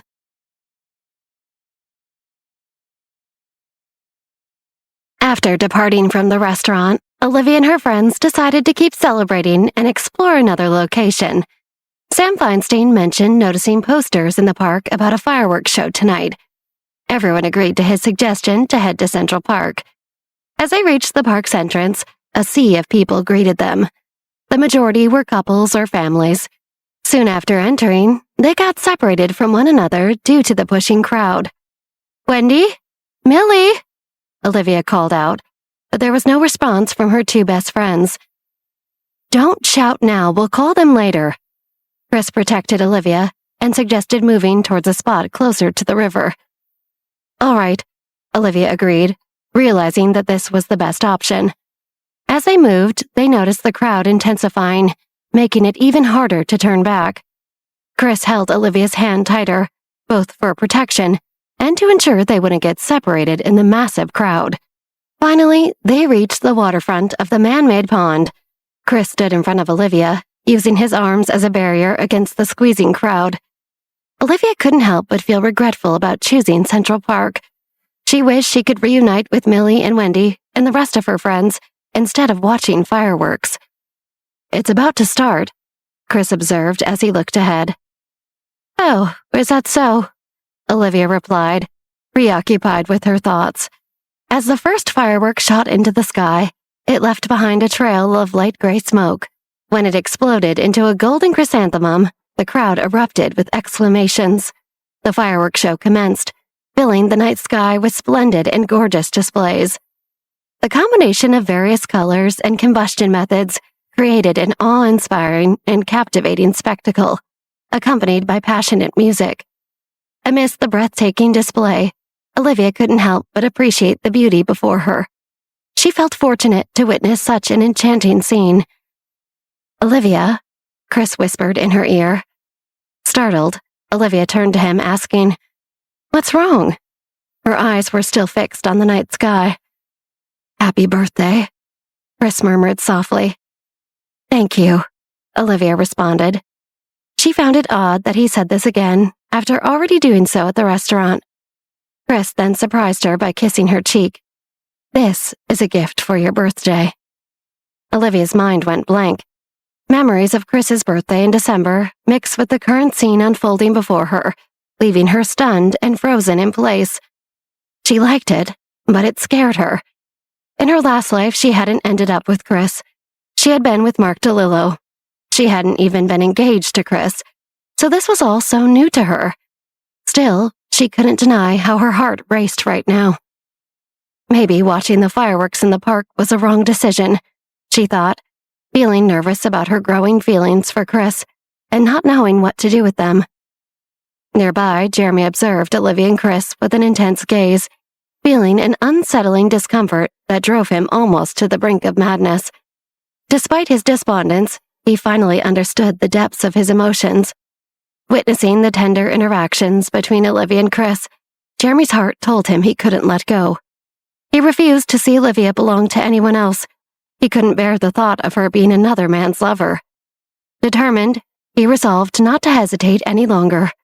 He wanted her, regardless of the outcome. He wanted to take a chance and pursue her.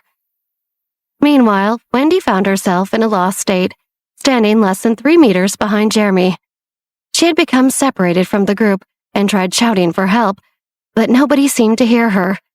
The crowd and the fireworks were just too loud. Finally, she spotted Sven and Vera in the crowd.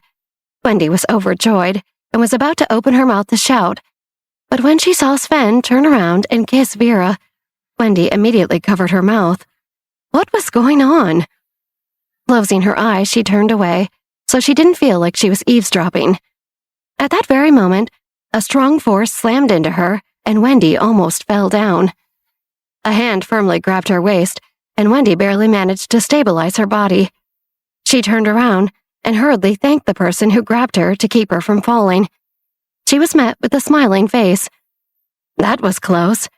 The man who helped Wendy smiled and said, "My brother was naughty and ran into you, sorry." No worries." Wendy shook her head in a daze. "I didn't do it on purpose." The little boy stuck out his tongue. "I can't see the fireworks." "If I had known that you'd be such a brat, I wouldn't have brought you here. You just got discharged from the hospital." The man scolded his little brother. "What if you're not well?" "I'm fine, Steve." The little boy, Robbie, pouted unhappily. "Would you shut up?" He knew that what had happened previously must have scared his big brother, but he didn't have to make such a big fuss. Instead, he looked back up at the sky. Fireworks lit up the night sky again, and the light reflected on his face. It was radiant and beautiful, and Wendy was also a little dazzled by it. "Okay." Steve Shook nodded his head and looked at his little brother again. "You saw the fireworks, now it's time for us to go back." "How will we ever get out of here with so many people around?" Robbie turned around to look at the dense crowd and frowned. "We'll get out eventually. We just walk slowly through the crowd and make our way home." Steve held the little boy's hand and smiled at Wendy to bid her farewell. Then he ushered his brother through the crowd. In less than 10 seconds, Wendy could no longer find that pair of brothers. Staring blankly, Wendy crossed her hands over her chest. He was cute, she thought. It was like she had seen Steve Shook and had fallen in love at first sight, but she didn't even catch his name. Who is he? She thought. Wendy reached out her hand and gently touched the edge of her glasses. Then she used her hands to hold her cheeks. She felt her cheeks getting hotter and hotter. Escaping the crowd had proven to be a challenging task for Olivia, who vowed never to be alone with Chris again. She couldn't understand her own feelings, let alone his reluctance to express his feelings clearly. How hard is it to say 5 simple words, "I want to kiss you"? When her parents texted her, she immediately made an excuse about having to see her dad and bid Chris farewell. Then, upon meeting up with Michael and Victoria, Olivia swiftly departed, leaving Chris behind. Chris shook his head with amusement. He wondered if she was afraid of him or simply avoiding awkwardness. Suddenly, a large hand landed on Chris's shoulder, startling him. He turned to find a somber-looking Sven standing there.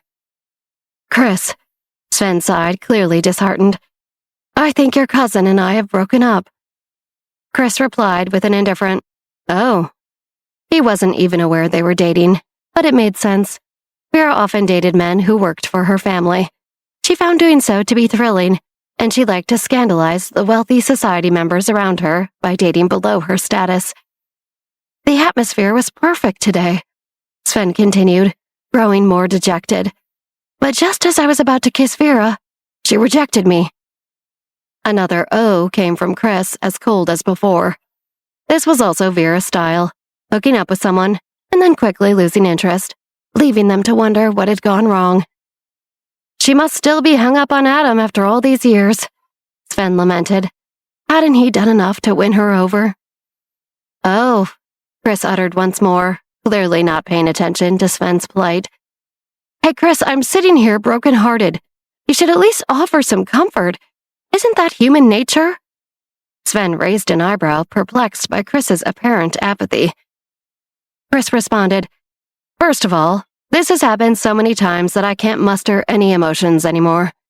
It was true. Sven and Vera were constantly locked in an on-and-off situation, where Vera would lead Sven on, then let him date for a few weeks, and then tell him she wasn't into him anymore. Secondly, Chris went on, you were never in love to begin with. Where did you get the idea of a breakup? Vera has never reciprocated your feelings. A pained expression crossed Sven's face as Chris's words struck him like arrows, undeniable and true. Chris concluded, So it's not that I lack compassion, it's that you have no memory. Unable to refute Chris's words, Sven fell silent, begrudgingly acknowledging the truth in them. Where's Vera? Chris inquired. She said she wanted to take a walk alone without me, Sven replied, scratching his head. All right, Chris nodded, deciding it was best to head home. Okay, Sven agreed, realizing that was their only option. At the park's exit, Millie finally managed to squeeze her way out of the crowd and attempted to tidy her disheveled hair. She couldn't help but shake her head in disbelief, deciding that in the future she would avoid places crowded with so many people. It had been quite a harrowing experience. As she took a step forward, a group of about a dozen delinquents, seemingly aged 16 or 17, stood before her. One of them coldly stared at Millie, locking eyes with her. She furrowed her brows but pretended not to notice, eager to distance herself from such individuals. Well, what do we have here, a little girl all by herself? The young man's hair was dyed orange, and he blocked Millie's path. His gaze lingered on her backpack as he spoke. We were all in the same middle school, weren't we? You were the smart girl in the honors classes who never talked to people in the regular classes. We're old classmates, though. No need to be cautious, right? Uninterested in engaging with them, Millie said, Move aside. Did you hear that? The genius wants us to move aside. The youth burst into exaggerated laughter, his companions joining in the mockery, except for one person who remained expressionless, his eyes not even glancing at Millie. Move aside, Millie repeated sternly. Pay with one hand, and we'll make way for you. The young man sneered, eyeing Millie.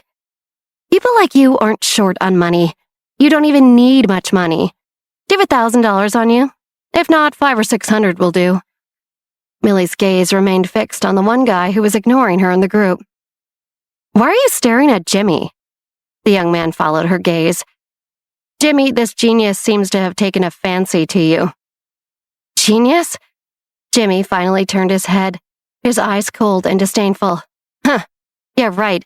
I don't see any genius. I see the daughter of a principal who pulls strings for her to do well in school. His laughter was grating to the ears. Millie clenched her fist and pulled out her wallet from her backpack, taking out several $100 bills. Now you're playing nice, being tactful, the orange-haired youth said, his eyes gleaming as he prepared to accept the money. But Millie's wrist was firmly pulled back. Move aside. All right. Without taking the money, the young man stepped aside. Brothers, make way. The others complied, clearing a path for her. Seeing this, Millie thrust the money she had intended for the orange-haired youth into the collar of Jimmy. Jimmy, take the money. You've had enough of your mischief, haven't you? Jimmy snorted. Oh, are you being the good girl at home, the genius at school, and the Virgin Mary in front of me? Millie, you're quite the actress. Millie didn't respond and simply walked away without looking back. When did Jimmy, who was once kind and sensitive, become like this? She couldn't recall. Further back in the park, in the midst of the dispersing crowd, Frances and Sam Feinstein were dumbfounded. They found themselves standing in front of a young girl who appeared to be lost, crying inconsolably, while her careless parents were nowhere to be found. What should we do? Sam asked Frances, seeking guidance in this perplexing situation. You're asking me? Frances's mouth twitched, clearly flustered by the noisy chaos around them. If this were a game, I would have rushed up and slain everyone around here just to get out of this crowd. It's exhausting trying to make our way through this. He looked at the crying child, then at his friend. He felt terrible for the kid. What do you suggest we do? If you have a plan, go ahead and execute it, Frances replied, gesturing helplessly. Why don't we take her to the nearby police station?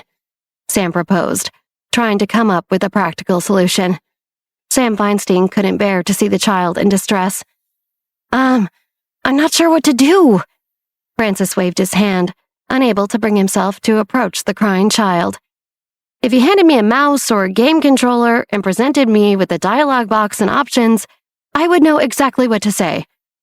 Frances explained humorlessly, indicating his difficulty with real-life interactions. Oh, God. Sam Feinstein was at a loss for words. Fine, I'll try to talk to her. With newfound determination, he stepped forward and squatted down.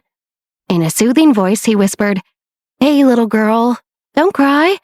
I'll give you some candy, okay? From his pocket, Sam Feinstein produced a mint-flavored sweet, a leftover from Olivia's birthday dinner, which the waiter had gifted to him upon their departure.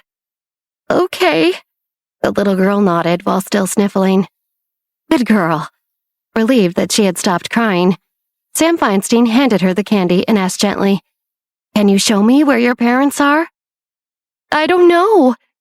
The little girl shook her head. Great, then let's go, Sam Feinstein said, taking the lead as the little girl willingly held his finger. He turned to Frances and suggested, Let's take her to the police station. Okay. Frances' expression remained cautious. You seem to be quite familiar with this process. What do you mean? Sam Feinstein was puzzled. Well, I don't know. Frances pursed his lips. I'm just worried this could be misconstrued as kidnapping.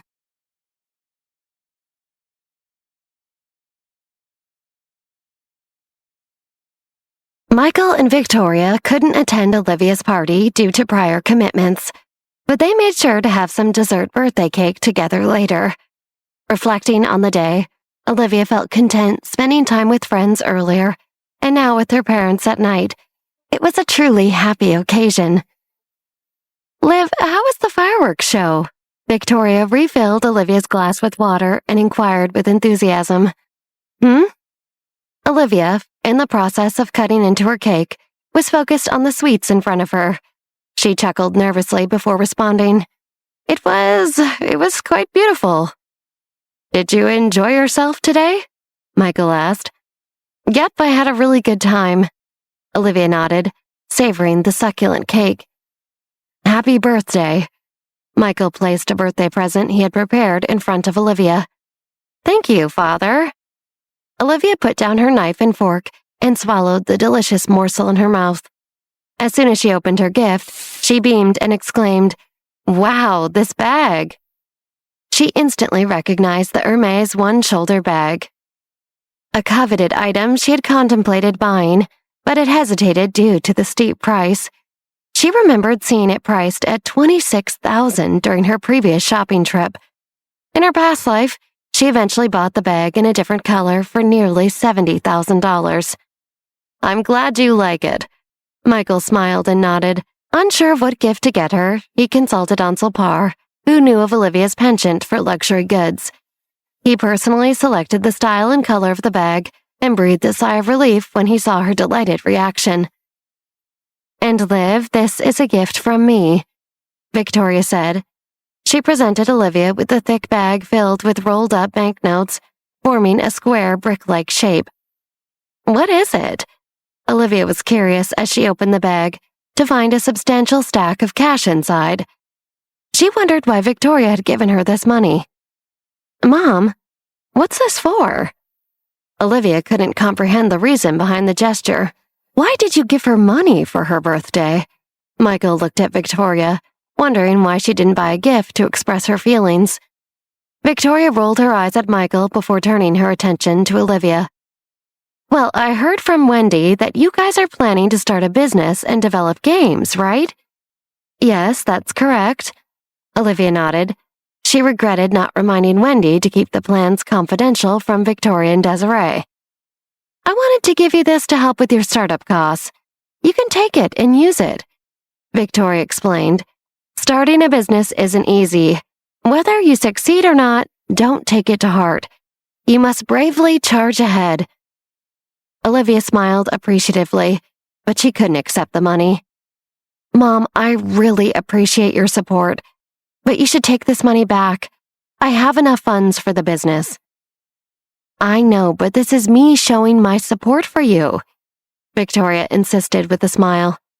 Last year, I got promoted, and today the office manager informed me of a significant salary increase. My income is enough for my expenses, so you can use this money for your venture. She had also saved money for Olivia's future, intending to use it for her wedding when she got married. Olivia understood that Victoria couldn't take the money back, so she smiled and said, All right, Mom, I will take this money then. That's my good girl, Victoria beamed. It was her way of supporting Olivia's dreams. After dinner, as they drove back to the Johnson mansion, Olivia chatted with Michael. Then she suddenly asked, How is Monica doing? Monica? She's fine now, and the pain has subsided, Michael replied with a smile. Did she undergo a thorough examination at the hospital? Olivia inquired. Yes, we did a comprehensive checkup, Michael confirmed. Did you find out what was causing her pain earlier? Olivia probed further. No, the doctor couldn't determine the cause either. He prescribed some pain relief and calming medication, Michael explained. Olivia sighed. Dad, what if Monica's condition is more serious? The medical facilities in the suburbs aren't advanced enough. What if it's a brain-related issue? Maybe we should consider sending her abroad for a thorough checkup and treatment. Michael looked at Olivia, intrigued by her suggestion. You think we should send her to a specialist for a checkup? Yes, today she was in so much pain, and we don't know what could happen next time. And this is just at home. She could get sick in school as well. It's a serious matter. Olivia explained. There are places in Texas or California that specialize in brain injuries. Michael agreed. You're right. It's a valid concern. I think you should research it and maybe ask one of your assistants to book a flight and find a hospital that specializes in neurology tonight. The sooner she gets treatment, the better, Olivia suggested. Okay, I'll call Anselpar tonight, Michael nodded, accepting her suggestion. Olivia then turned away, and a cunning smile formed on her lips. And if Rachel can't bear to part with Monica, let her accompany her across the country. It's just an additional person and an extra expense, but it's worth it if it means she's healthy. True, Michael agreed. Rachel will indeed find it hard to part with Monica. So if she can't bear to let Monica go alone, this way she can be with her while she gets treatment in another state. It's a win-win, Olivia suggested. Now Monica will regret ever faking her little headache earlier, Olivia thought to herself while smirking. Michael agreed to discuss the matter with Rachel, unaware of his daughter's ulterior motives. When they returned to the Johnson mansion, Olivia went to her room while Michael went to find Rachel. When Michael suggested they send Monica to see a brain specialist, Rachel was taken aback and found it difficult to accept the idea of Monica leaving the Johnson mansion to visit a faraway hospital. Well, Michael nodded solemnly. Given Monica's current condition, it's best to send her to the best hospital possible for a thorough examination. What if there's something truly wrong? That's true, but she can't go alone, honey. Monica's so young and still unwell. How can I leave her? And to somewhere so far away, too. Rachel expressed her concerns. Then you can accompany Monica, Michael suggested.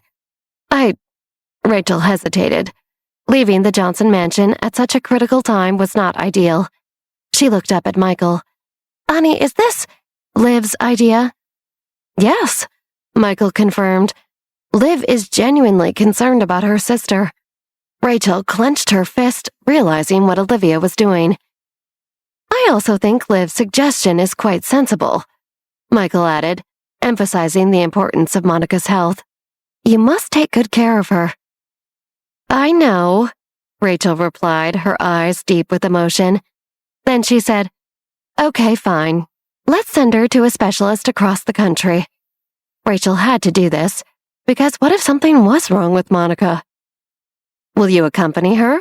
Michael asked, wanting to confirm before arranging everything with Ansel Parr. No. Rachel gritted her teeth. Leaving the Johnson mansion now would give Olivia an opportunity to bring Victoria back into the fold slowly. Rachel had been devoted to guarding the Johnson mansion for more than a decade, and she wouldn't allow Olivia any chance to bring Victoria back now, or gain an inch of ground.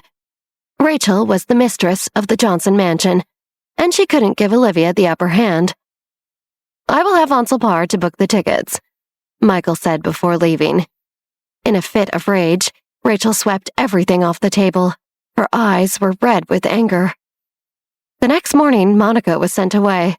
Before leaving, she glared at Olivia. Undeterred, Olivia smiled faintly and waved her hand. Take care of yourself. Olivia, just wait, Monica declared before getting into the car. I will be back. She was determined.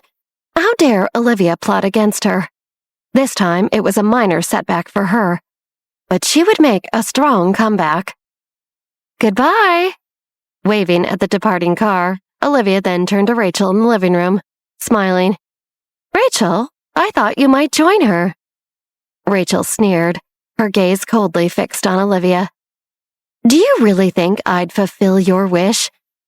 I did think so, Olivia replied with a playful smile. She glanced at Rachel and pretended to sigh, shaking her head. Oh, Rachel, you seem so tired with those haggard, bloodshot eyes. You probably didn't sleep well last night, did you? Rachel was at a loss for words. Indeed, she hadn't slept at all last night.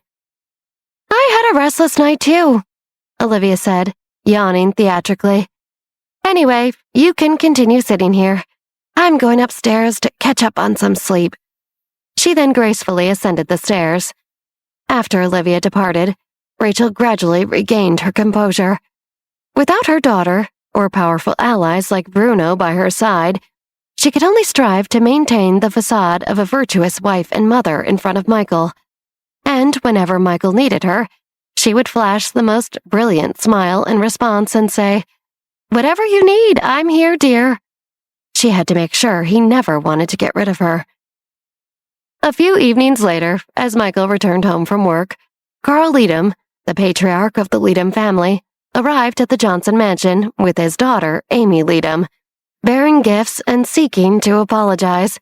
He still felt terrible for his daughter's part in the whole fiasco at his birthday party. Upon learning that Monica had gone overseas for medical treatment, Carl expressed deep regret and left the gifts with the assurance of visiting again upon Monica's return. Michael graciously declined Carl Leadham's kind gestures, and after spending over an hour together, the father and daughter bid farewell to their guests. Michael asked Olivia to take the gifts they left behind back to her room. As Olivia carried the bags of gifts to her room, Rachel's heart felt even more conflicted. These gifts were meant for Monica, but now Olivia got to enjoy them in Monica's absence. Olivia, for her part, was upset with Amy Leadham, still for trying to humiliate her with Monica at Carl's birthday. And because she couldn't take her anger and simmering resentments out on Monica, she set her sights on Amy instead. When Amy's dad forced her to apologize to Olivia, Liv could feel the tingling anger boiling up within her stomach and spine. I'm going to make you pay, Liv thought, not knowing where to put her anger. As soon as Amy and her father stepped out of Olivia's mansion, Liv ran to the staircase landing and looked out of the giant stained glass windows overlooking the driveway. Amy and her father made their way toward their driver's car, and right as Amy opened the door to climb into the back SUV, Olivia lowered her chin with a forceful jerk. At that exact moment, the driver sneezed and accidentally slammed on the gas with his foot. The Leadham's SUV went careening forward, and Amy, who was still getting into the car, was sent flailing forward, Her coat got stuck in the car door as it slammed in front of her. However, so she was dragged by the car as it did. Her skin flayed on the gravel driveway until her legs were skinned raw and she cried out in pain. The driver slammed on the brakes as soon as he realized what was happening, but not before he had driven for a good 50 to 100 yards. Everyone in the vicinity ran to help as the driver apologized, and Carl Leadham cried out for someone to call an ambulance. Olivia just smiled and turned, ready to retreat to her bedroom and take it easy. It had been a long few weeks, and she deserved some well-earned relaxation. The following day, Steve Shook, along with his younger brother Robbie, also visited the Johnson mansion.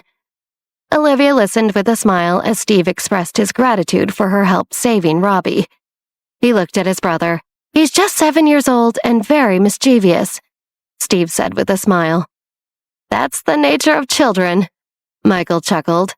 "Both of you have your father's features. You look quite alike." Steve laughed. "My mother often complains about that."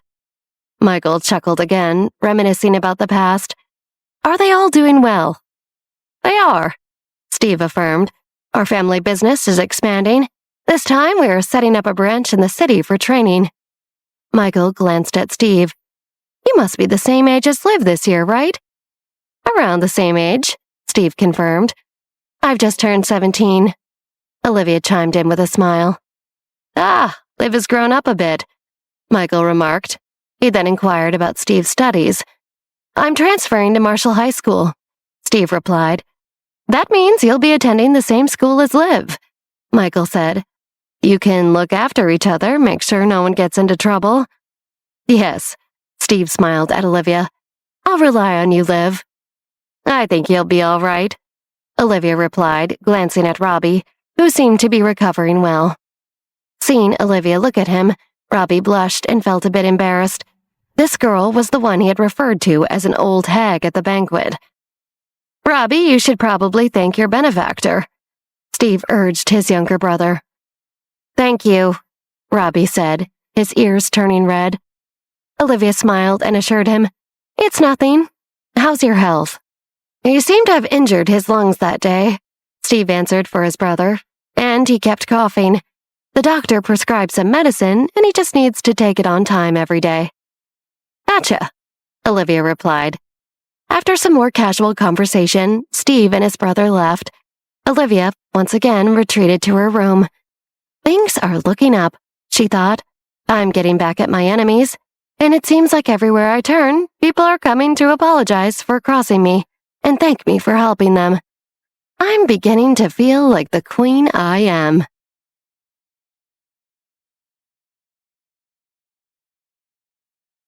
Olivia was roused from slumber by the ringing of her phone. She groggily reached for her phone and answered the call. "Hello? Liv, are you awake?" "Clearly not," Olivia replied, rubbing her eyes. "Wendy, why are you calling so early?" "Isn't today the class gathering for our middle school friends? I wanted to check the time with you. When should we go?" Wendy asked. "A gathering? Today?" "Yes, it's at the Vesper Hotel, remember? Just opposite our middle school?" Wendy explained. "Yesterday, Lena Appleby called to say that the gathering starts at 11 o'clock this morning." 11 o'clock? Olivia glanced at the time. "When? It's only 6 o'clock now. We still have 5 hours. Why are you in such a hurry?" Wendy chuckled awkwardly. "Why don't you sleep a bit longer, and I'll wake you up at 7:30. Okay. Olivia agreed before hanging up and falling back to sleep. Though she didn't sleep for long, Olivia had a pleasant dream. In her reverie, she was back in junior high school, surrounded by friends and carefree days filled with laughter and banter. It reminded her of a simpler time, before she was pulled into the world of Rachel and her father and Monica, and of the backstabbing and scheming. At 7:30, Wendy called again to wake Olivia. "Liv, it's 7:30 now. Get up and get ready." "Okay." Olivia opened her eyes, feeling puzzled by Wendy's unusual enthusiasm today. Suddenly, something clicked in her mind, and she sat up with a mischievous smile. "Wendy, why are you so eager today? Huh? What do you mean? Wendy blushed, secretly looking forward to seeing her classmates again. One or two in particular, but she didn't want to admit it openly. Wait, I remember you used to have a little crush on one of the guys. Who was it again? Olivia pondered. If it weren't for the dream she just had, she would have forgotten about it. Wendy's face turned even redder. Oh, come on, when did that happen? Ha ha ha, Olivia laughed, teasingly saying, Wendy, are you so enthusiastic because you want to see your old crush again? No. Wendy rolled her eyes playfully. It had been a mere infatuation back then, based on the boy's looks and his singing talents. Now her heart belonged to the person she coincidentally met at the fireworks display the other day, Jimmy Beasley. However, the crowd was vast that night, and she doubted she'd ever see him again. He hung out with such a wild crowd now. She figured he wouldn't be at the middle school meetup. You sure you aren't excited to see a guy there today? Olivia continued to tease. Yes, Wendy retorted, slightly annoyed. But what about you? There was one boy who chased you for 3 whole years. He could be there, so you better be careful. Olivia sighed, thinking about the guy who used to annoy her all the time in middle school. On second thought, maybe I shouldn't go to the gathering today. Don't say that, Wendy reassured her. It's a rare chance to meet old classmates. Let's go together. I'll accompany you, and no one will dare to bother you. How does that sound? Well, all right, Olivia agreed reluctantly, realizing Wendy's enthusiasm for the event. Here's the plan. You wait for me at home, I'll get ready, and pick you up once I'm done. Sure, that works, Wendy replied. What should I wear? Seriously? You woke me up at 6 o'clock, and you still haven't figured out what to wear during the last 1.5 hours? Olivia teased playfully. I was reading, Wendy stammered, not daring to admit that she had been thinking about Jimmy since early morning. If Olivia found out about her infatuation, she'd surely make fun of her. I admire your dedication to books, Olivia said with a chuckle. You can wear the outfit you told me about at McDonald's. The weather is neither hot nor cold today, so it'll be perfect. It might not be suitable in a week when it gets warmer. That's a good idea, Wendy agreed. What about you? What are you going to wear? Who knows, Olivia said, walking barefoot to the bed. She looked at her unruly hair in the mirror, finding it amusing. She always knew her sleeping posture wasn't great, but this hairstyle was surprisingly stylish. Olivia tidied her hair. Now go and get ready, and I'll take a shower. Okay, I'll wait for you here, Wendy replied. Cool, Olivia confirmed, hanging up the phone. She stretched and then proceeded to get dressed after packing up. The red coat she wore matched the purse Michael had given her perfectly. After picking up Wendy, the two headed to the Vesper Hotel, located just across the street from their old school. It was a luxurious hotel, and they would often glance at it as they passed by. The hotel was considered expensive and a popular choice for parents treating teachers to meals. Upon entering the hotel, they were led by a waiter to the innermost room on the 7th floor, where most of the people had already gathered. Wendy warmly greeted familiar faces, while others smiled back. The one girl's demeanor remained colder. Observing the scene, Olivia noticed the girl beside her move her phone and chair away, distancing herself. She discreetly observed the rest of the crowd and realized that many gazes towards her were somewhat strange. How are you guys doing these days, Wendy? Lena Appleby asked kindly, trying to break the awkwardness. You and Liv aren't in the class group chat, so we don't know what you've been up to. Just the usual, Wendy replied. High school life isn't much different from middle school. She casually mentioned the improvement in her living standards and social life. I see. Lena then turned her attention to Olivia. And how about Liv? The others at the table also shifted their focus to her in unison. Me? Olivia faced everyone's probing gaze and smiled. Similar to Wendy, not much difference since middle school. I heard Lena say that you were both at Marshall High School? A girl sitting behind Wendy asked. Her name was Emily Blackwell, and she had a ponytail and a petite figure. If it wasn't for the acne, she'd be drop-dead gorgeous. When she was in middle school, she had a good relationship with Olivia and always chatted with her. "Yeah, I'm in the same class as Wendy," Olivia replied. "I assumed your grades weren't good enough to get in." Another girl, named Lindsay Mallard, asked, "How did you suddenly get in?" "My dad paid for me to get in," Olivia replied. "Of course." Emily rolled her eyes. Her grades were slightly better than Olivia's, but because her family could not afford it, she couldn't go to a school as good as Marshall's.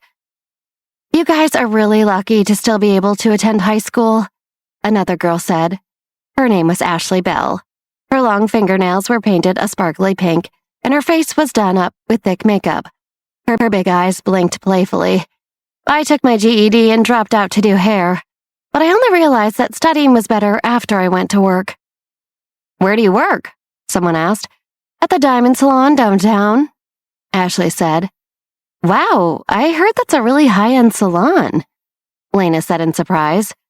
"We have high-end clientele," Ashley said, "but I can't afford those people's lives. I can only look and touch them." Haha. Everyone laughed. At this time, the girl sitting beside Olivia looked at Olivia's bag and said, "This bag must not be cheap. Can I take a look?" Olivia was stunned for a moment. There is nothing to see. "Wow, Hermes?" Ashley looked at the label and was stunned. She stood up and took the bag. "Can I open it?" Sure."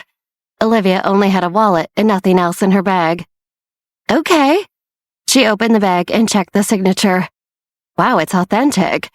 Then she looked at Olivia with interest and said, "Liv, this is a brand new Hermes bag. It costs more than $20,000. The others at the table were shocked. No wonder Olivia got into the best school in Manhattan, they all thought. This financial backer had spent a lot of money. "Ashley, hurry up and return it to her. If you break it, you won't be able to afford it," Emily said. Her tone was sour. "Could you imagine if you damaged it by accident? That would be so embarrassing." These words made Olivia a little uncomfortable. She took the bag back and turned to look at Emily with a smile. How would she accidentally damage it just by looking at it?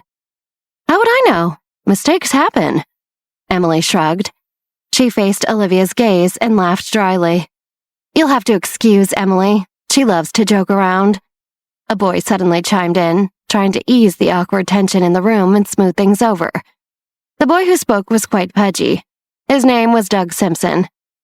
"Olivia, since all the food today is Ronan's treat, do you want to say a toast to him before we formally eat? Don't worry, not all of our lemonades are spiked, but giving a toast is the least you can do since he chased after you all of middle school." Ronan frowned when he heard that. In the past, he only chased after Olivia because she was quiet and pretty. But now that Olivia was older and louder, and she apparently had a fiancé already, how could he still try with her? "There's no need for that," Wendy said. She had made Liv come so she wouldn't let anyone bully or taunt her friend. There was an awkward lull in the conversation, so Doug said, "Well, let's have a drink together without Olivia giving a toast then. It has been so long since we last saw each other. It's not easy to gather everyone." Hearing Doug's words, everyone raised their glasses and toasted, "To seeing old faces in a new light." "Cheers!" Everyone laughed. After eating together, everyone started to chat in groups of 2 and 3. Olivia could clearly feel the way she and Wendy seemed to be isolated. Wendy also seemed to have felt it too because she looked anxious. Olivia also felt that the atmosphere in the room was too unbearable and wanted to ask Morris Bratt to come pick them up. She might as well bring Wendy along and leave. When she picked up the phone, she found that she forgot to charge it last night, and her phone was instantly turned off. "Liv, will you accompany me to the bathroom?" Wendy asked.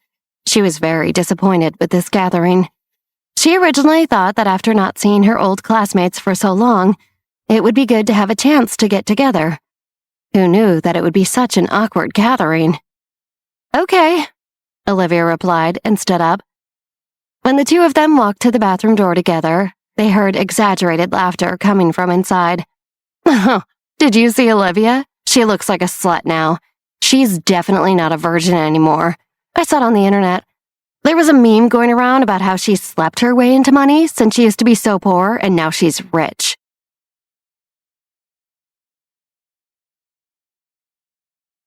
Olivia stopped in her tracks, vexed by the accusation against her. Did these people seriously believe she had slept her way into money? I bet it's true, Emily's sharp voice chimed in. You can tell she's not used to money because she doesn't know how to carry herself. Look at Olivia. It's clear she got money some weird way. Olivia exchanged a bewildered look with Wendy, speaking in hushed tones only they could hear. Wendy, these people are spreading lies. I obviously got money from my dad when I moved in with him. Who comes up with these things? Weirdos, Wendy shrugged. Ugh, I used to dislike her. Emily sneered. She's so flirtatious but acts all innocent. Only that idiot Ronan would chase after her. All those years were a waste. I knew from the start that Olivia wasn't a good person. That's right. If she weren't attractive and if boys didn't like to talk to her, I wouldn't have bothered to get close to her either. Lena rolled her eyes. Exactly, Emily agreed. If it weren't for the fact that she had male followers, I wouldn't have bothered with her. Olivia frowned slightly upon hearing their conversation. These people, what a bunch of phonies they were. She never knew they felt this way in her past life, but thinking about it now, it made sense. She was oblivious and naive back then. Even if someone had bad intentions, she wouldn't have noticed. This is too much. Wendy frowned and was about to intervene, but Olivia stopped her, shaking her head. Shh, Olivia commanded. Seeing that Olivia stopped her, Wendy reluctantly ceased her steps, though her expression remained unpleasant. But Olivia does have some charm, Ashley Bell said as she applied makeup. I've seen young girls being pampered by wealthy older men, getting luxury watches, bags, and such. If a rich man wants to spoil and buy me Hermes, I'd be happy to. Ew, Lena grimaced.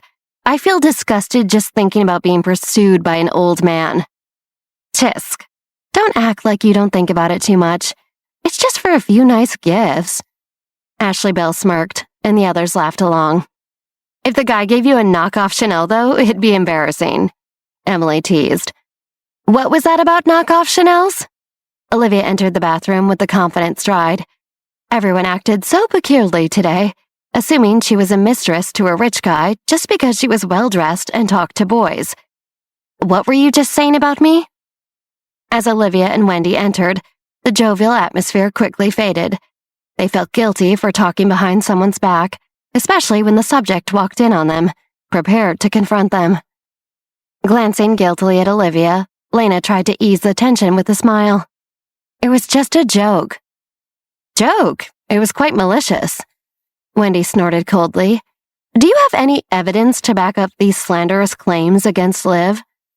Yeah, we saw it with our own eyes. Emily spilled the beans now that Olivia had overheard. We didn't do anything to you. We were just talking about what people saw. That's right. You did that, and now you're afraid of others talking about it? Lena added.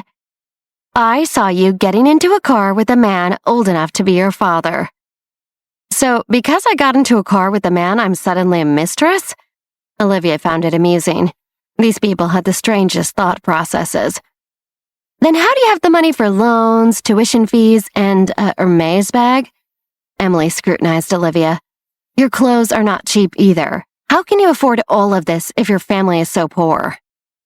Olivia burst into laughter. That's your evidence? This is too much, she said, finding their accusations ridiculous. Liv isn't a kept woman. She has her own... Wendy tried to explain, but Olivia cut her off. Wendy, no need to say anything, Olivia said, her lips curling. There's no point in talking to them. It's like explaining something to an animal. They'll remain this way their whole lives. It's pointless to waste our words. They're not from the same world as us. Wendy felt aggrieved by the situation. It wasn't supposed to be like this. Let's go, Olivia said, turning around and exiting the bathroom. Liv! Wendy shot a glare at the others and followed Olivia. Ignore them, Olivia said coldly. Let's go back, get our bags, and leave. There's no point in staying any longer at this silly little gathering. Yes, Wendy agreed. This is too much. When they left the bathroom, Olivia made sure to look over her shoulder and make the sink spray up and splash the girls as they leaned over to do their makeup. They squealed as they got drenched. The water hit Lena's eyes and her mascara ran down her face. "You're welcome," Olivia thought, smirking to herself. That ought to teach you a lesson about spending time in the bathroom gossiping.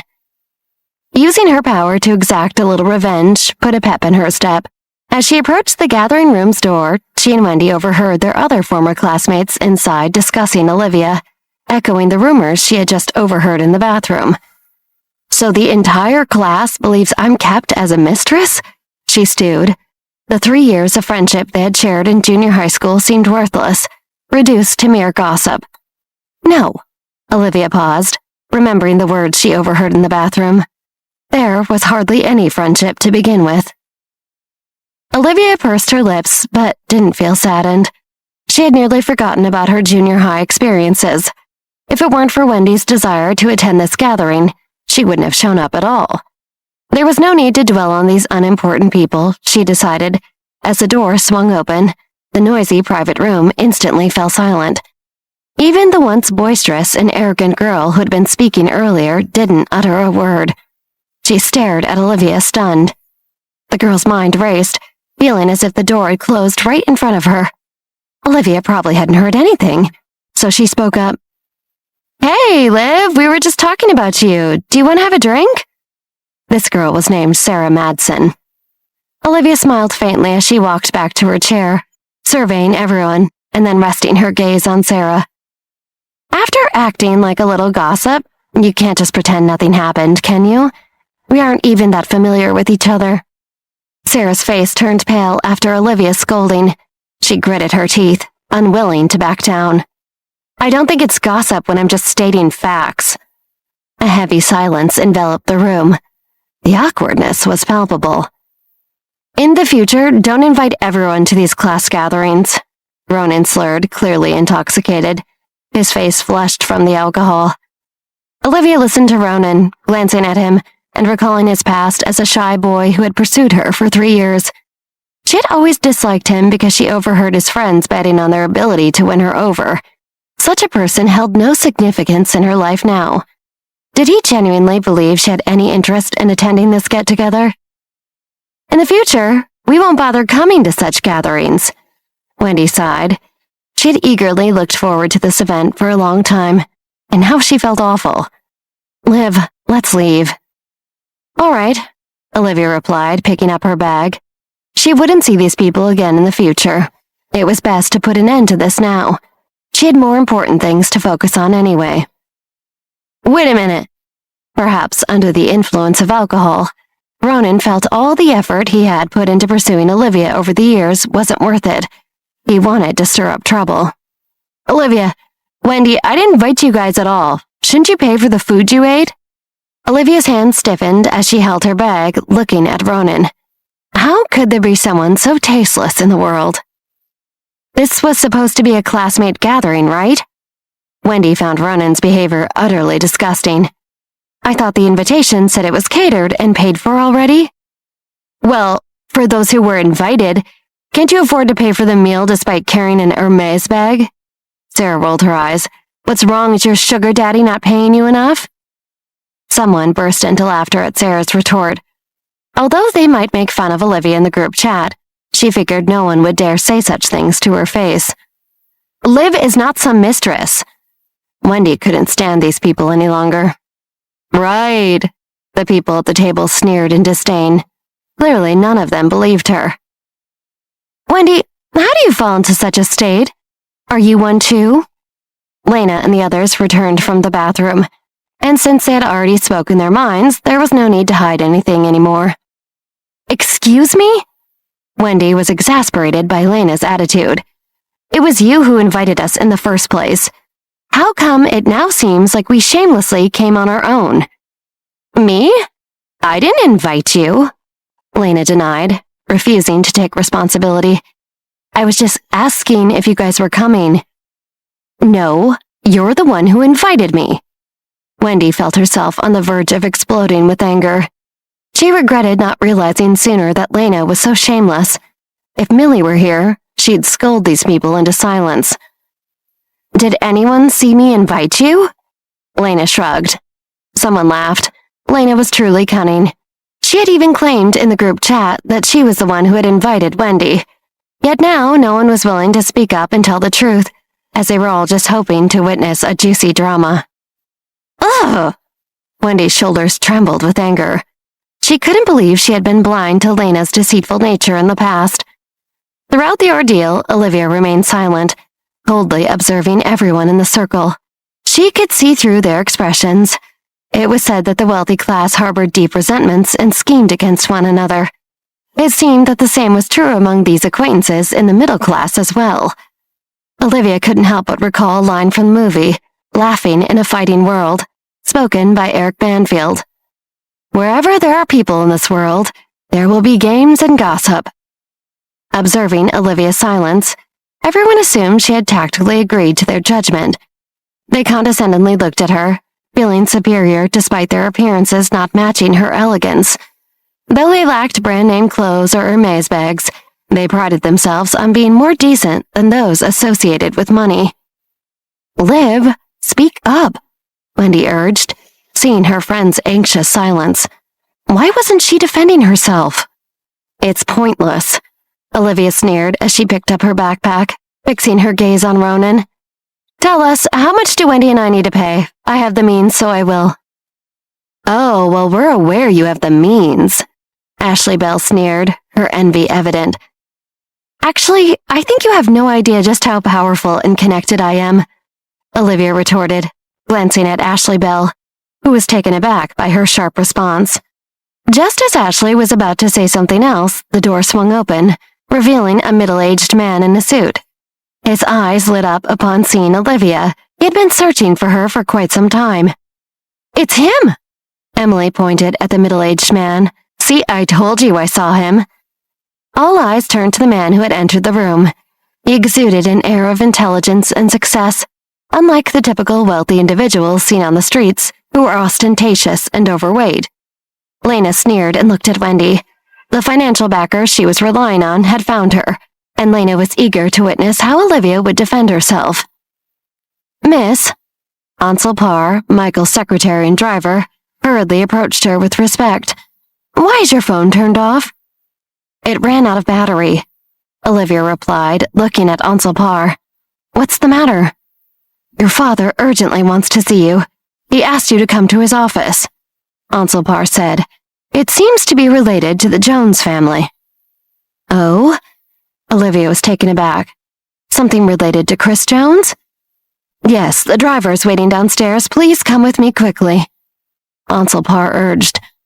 "All right," Olivia nodded, turning to take a step, but then she seemed to recall something. She turned back and said, "Ansel, please help me pay for mine and Wendy's meals. Neither 1 cent less nor 1 cent more." Ansel Parr glared at the crowd and had a good idea of what had transpired. He responded respectfully, "Yes, miss." Wendy proudly raised her chin. "See, this is not Liv's sugar daddy. It's one of her family's drivers." She turned around and followed Olivia out of the private room. The people at the table watched in astonishment, and Ronan sobered up instantly. She's someone who is a personal driver now? He called her Miss? Wasn't this person Olivia's financial backer? The person who just left is Olivia, the heiress to Johnson's Food, Ansel Parr replied coldly. Gasps of cold air filled the room. As a person from New York City, how could Ronan not know about Johnson's Food? It was a leader in the food and beverage and grocery store industry, and its status far surpassed that of the Vesper Hotel. Ashley Bell's expression changed abruptly. She finally understood what Olivia meant by, "You have no idea about how powerful and connected I am." "How much do you need for me to settle Miss Johnson's bill?" Ansel Parr asked. No need, we're good," Ronan mumbled. His face fell into a frown. Had he said anything offensive today? Today's classmate gathering was supposed to be my treat. There's no need to pay."